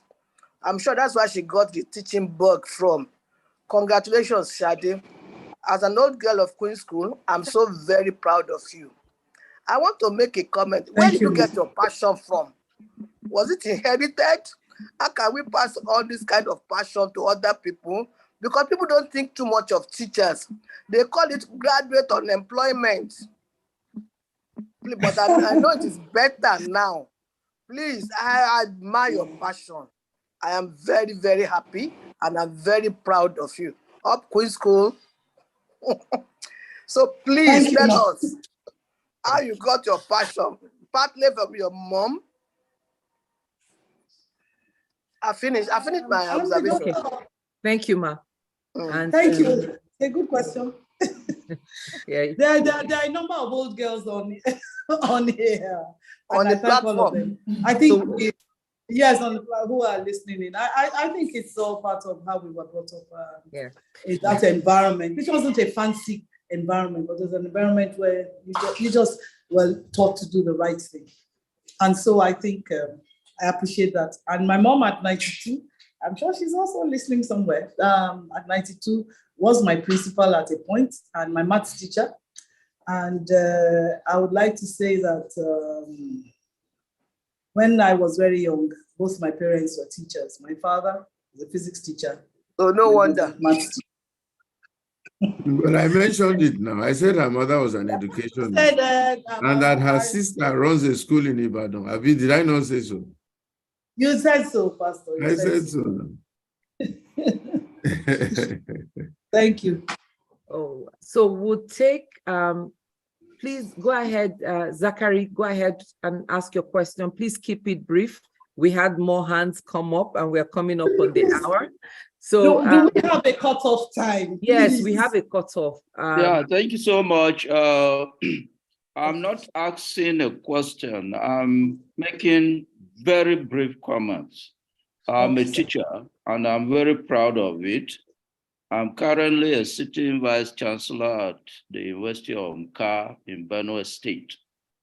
3 things I want to say. The first is that the challenge we have currently in education in this country is traceable to the fact that we didn't delink from the British system. When the British introduced education to us, they wanted to educate people to service the colonial enterprise.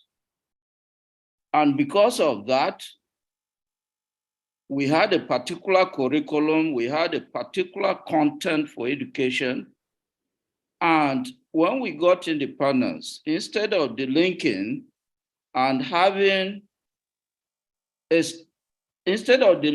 establishing the purpose for our education, we didn't do that. If we did that, probably we would not be using the curriculum we are still using today and asking about relevance. The next thing is the issue of tertiary education, especially university education. There is nowhere in the world where every university is a research university. In many parts of the world that are doing the proper thing, there are research universities and there are comprehensive universities. The research universities get more of the funding and they get better grade of teachers than the comprehensive universities, in such a way that those who are there are paid more, they pay more attention to them, they have more facilities. In this country, every other person who is in the university wants to be having the same salary with every other person who is in another university. It doesn't happen that way. Sorry, sir. Sorry so to the third thing I want to say, please round off, sir. Is that for Thank funding you. models, if you have an institution like TED Fund and they are just allocating funds to universities, there is no way universities can use these funds properly. People compete for funds if funds are available. If there's competition, they get the funds and they use them more properly than if you are just allocating. Thank you.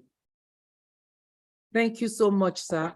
So the last hand we are taking is Aderonti, because those were the hands that were up. So apologies that we can't take any more. Our guests, we're really coming up on the hour. Can we have Miss or Mr. Christopher?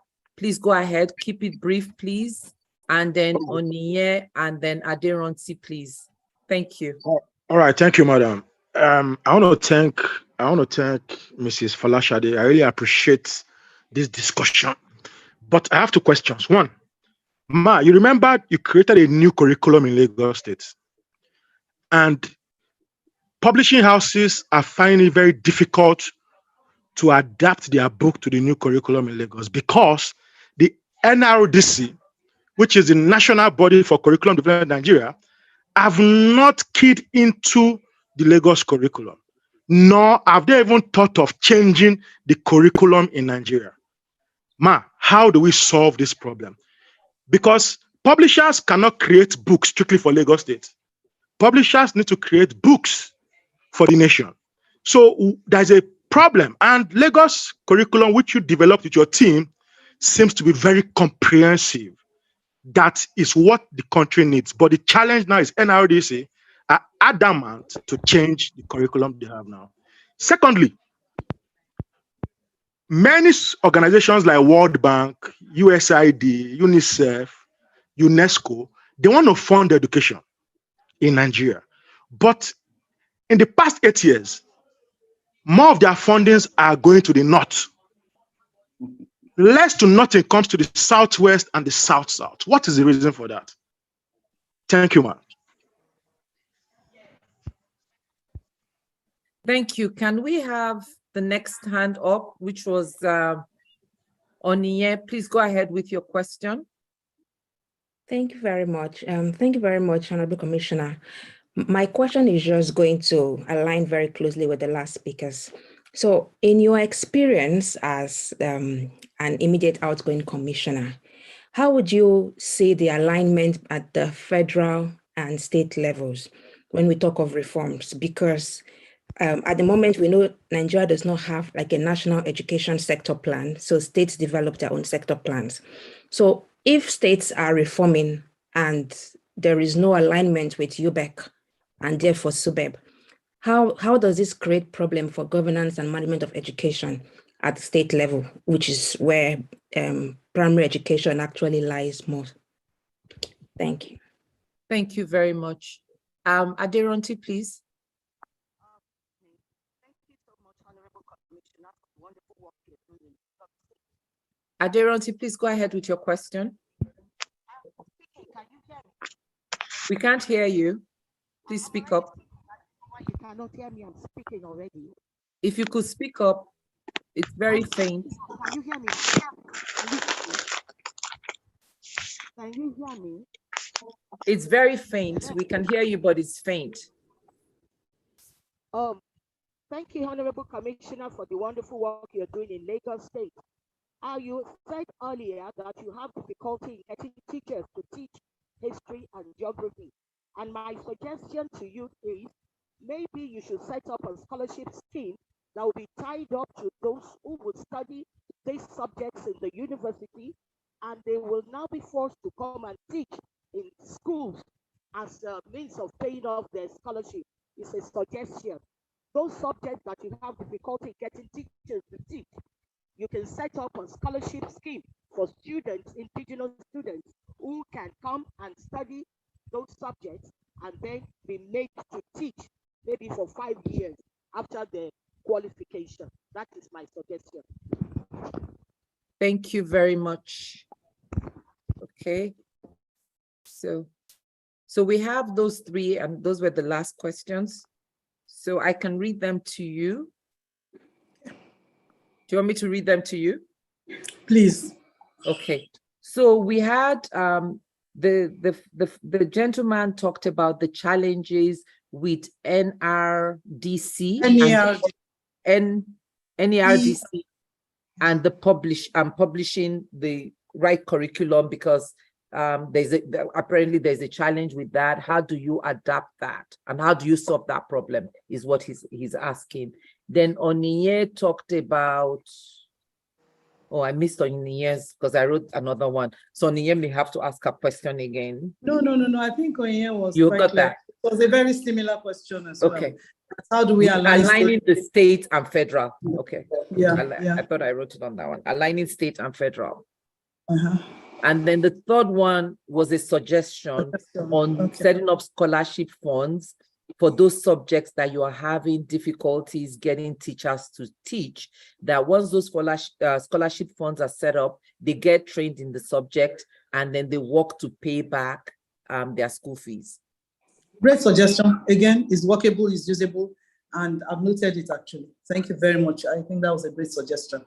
For the alignment, the Lagos State schemes of work are not outside the curriculum of the country, because you take your scheme from the curriculum. So it's a curriculum that is broken into schemes, maybe weekly, monthly, termly, and so on. So yeah, we did do that. But the thing that is not aligned with it is that it is not aligned with things like web links, where we said teaching methodologies, assessment methodologies, because we wanted it, like we would say a class in Lagos State, there are schemes of work. Normally they would say scheme 1, 2, these are things that you discuss. Well, we would say plenary session, then we would say things like, look, these are some of the skills that we expect you to teach with the scheme, maybe teamwork and collaboration, in which case you get your students to discuss among themselves, or you give them some critical thinking. Let's look at some issues with skin. What can go wrong?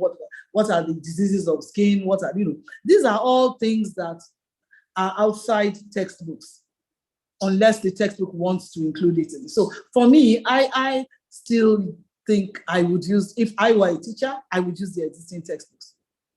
But I would adapt my teaching to the scheme. The scheme will now say, you don't allow the textbook to dictate the classroom strategy. The textbook is a support. And that's how you should treat it. Because if you make it the crux of everything, then that means you just take a textbook and just teach whatever is in that textbook. You cannot even use a single textbook. You should be willing and open and ready to use myriad of sources. Even when we say that, oh, this is the scheme, we expect a teacher to go online and say, look, today I'm teaching the structure of the scheme. Who has done this? Somebody in Australia will say, this is how I taught it. Somebody in Croatia will say, this is how I taught it. Somebody in the US will say, this is how I taught it. You use all that. We don't want teachers to be people who just use a one-way traffic. So I think that publishers are just trying to ensure that the textbook is the only source, and that just cannot be for any good teacher. That's my answer. Thank you. Thank you very much. There are a couple of questions in the chat that I would read out to you. One of them, how can we integrate into the school curriculum at every level the basic need for personal, sorry, I'm trying to pull it up, for personal development and health? And health. Yes. And health. I'm going to mute everyone and then ask you to unmute again. Okay, so please go ahead, Ma. Okay, I've unmuted myself. Okay. I think definitely, I'm not sure, but I think NERGC is looking into the possibility of something like personal health and hygiene, but there are subjects that incorporate health and hygiene into the daily, into the curriculum. And these are things that schools should teach. So I think it exists already. It's just that, a lot of the things that we were doing before still exist. It's just that we watered them down. And so we need to give them more strength and more voice. Okay. One more question. What can the federal government do to ensure all the states in Nigeria take education improvement seriously, like what Lagos State is doing? It's not the job of the federal government. I think it's our job. It's the people in the state who refuse to attend. In Lagos State, if you know what I went through as a commissioner in Lagos State, I think I will write a book. People abusing me left, right, and center. People sending messages. So I too got really frightened. So maybe, and I felt that, look, I have to work. They have to see that I'm doing something. And I'm doing the same thing to the government. The people have to refuse to accept low standards. I had people who used to, if I tell them that we've done 20 schools, they will ask me, where are the 20 schools? And they would go there. If I say, oh, we trained our teachers on critical thinking in the classroom, I had people who will say, which side? Who is the person who trained them? What is the content of their curriculum? I had so many. Some of it was painful to take. I mean, I'm merely human, but I just had to learn from that. And I think it's the people refusing to accept low standards. It's very difficult in Lagos not to do anything. The people are they are very, what can I say? They will say their bit. I don't know how to describe it, but that is why in Lagos, you just have to do things. You can't sit there and not do anything. They will talk. And unless you are now so immune to it. And I guess I wasn't immune to those angry comments. And I'm grateful for all of them. Even suggestions. Some people gave me the guy who gave me suggestions on English literature, I'll never forget him. He said, look, go to YouTube. All the texts are on YouTube. Play it to these children. They've never read the textbook before. Play it to them. They are visual children. They learn what they see. So, you know, and we took it. I was playing videotapes of some of the texts, the plays to these children. So, look, let me tell you, we are the ones who are going to do it. The federal government can try, but education is on the concurrent list. That means that the federal government has its own responsibility. The states have their own. You can't force any state to do what they don't want to do. It is the public. And that is why I'm doing this, because I'm a quiet person. Normally, you won't hear my voice at all. But I think I want to tickle every one of us and to start to say, in my state, what can we look at? Amina from Kano. Why can't that kind of suggestion keep on talking about it? One day, somebody will listen. Thank you. Those are the last questions, but someone asked a very good question similar to what you were speaking on, which is the artificial intelligence in school, and how are the Nigerian schools preparing for that? So, and then I'll hand over to Mr. President for the closing remarks. That was a tough question, but thank you very much for asking me.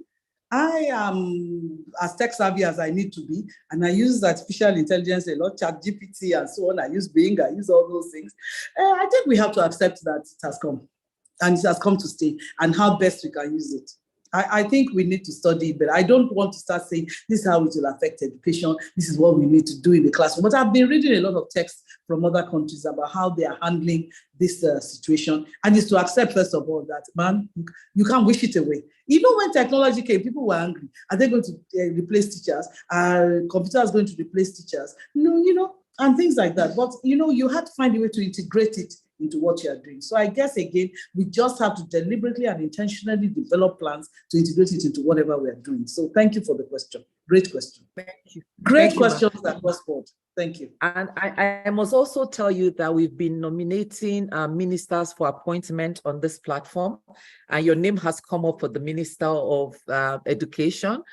So we're putting your name out there. A lot of people have chatted, put in the chat that you should be the Minister of Education. And I think Lara was also alluding to that in her comments.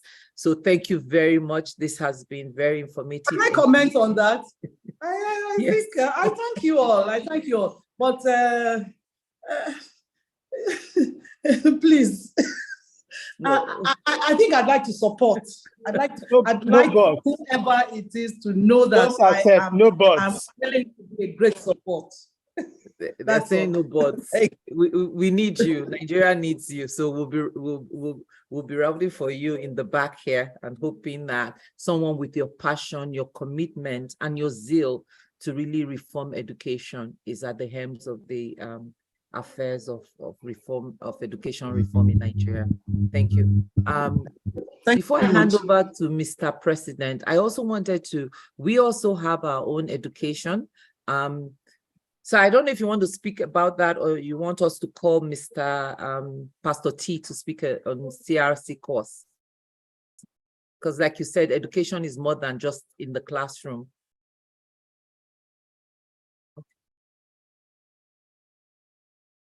Pastor T, can you unmute yourself and speak on the CRC course, please?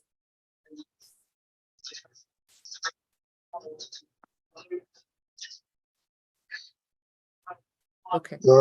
It's already after 7, okay? Okay, so, okay, this is just the CRC course. ALG has launched a citizen responsibility course, and we have 5 modules just for you to be informed on what you need to know as a citizen in nation building, in contributing to nation building. So please go ahead and fill out the form. The deadline is next week, and we'll be starting the classes on the 20th of July.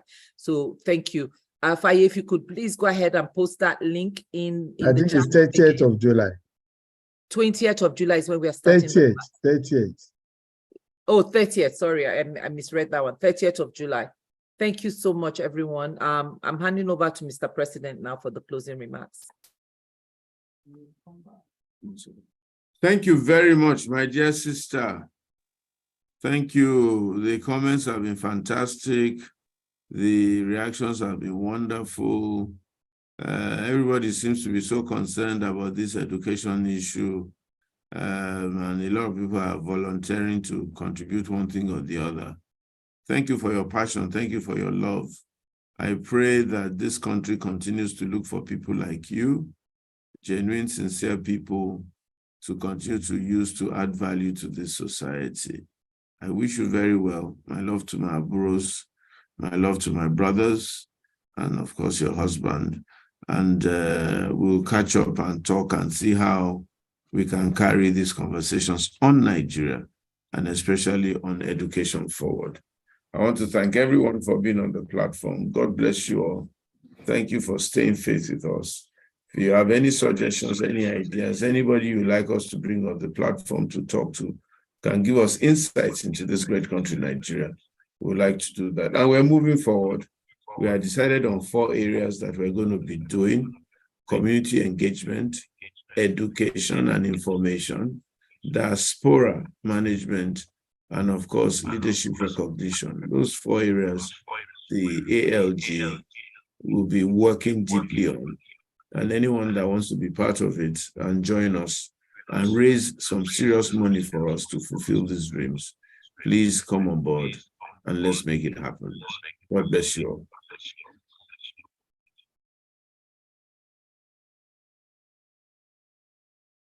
Thank you very much.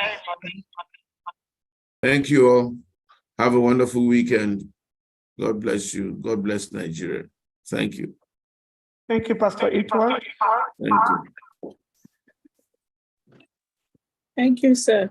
There's also our Rebuild Nigeria initiative tomorrow, our peace dialogue, 5 o'clock. And please, we're going to try and send the invites to everybody. Please try and be on that platform so we can talk about peace in Nigeria also.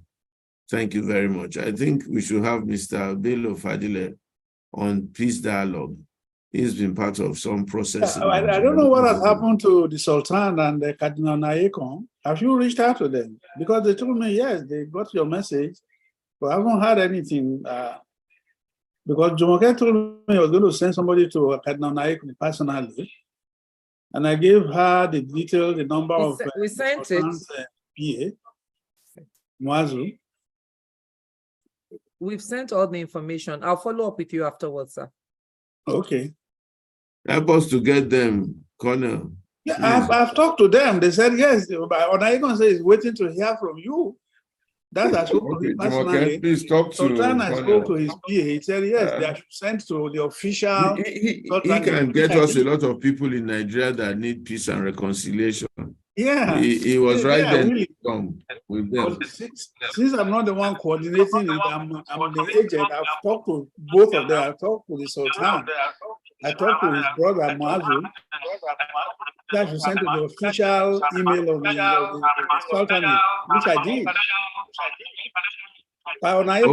No problem. Please talk to him. I'll call you, sir. I'll call you after this and give you an update of where we are. Okay. No problem. All right.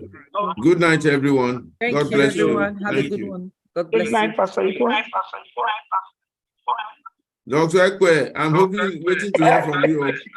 Otherwise, I'm coming to capture inform from that place.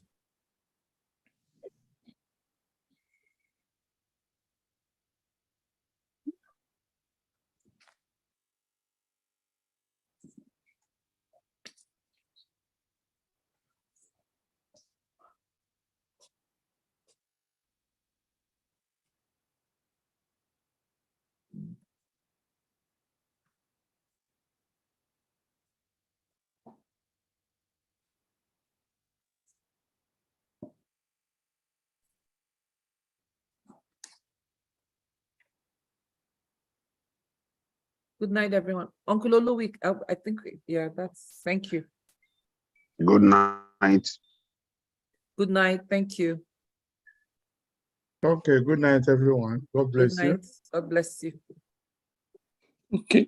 Good night, everyone. God bless you all. Have a blessed evening. Have a blessed weekend.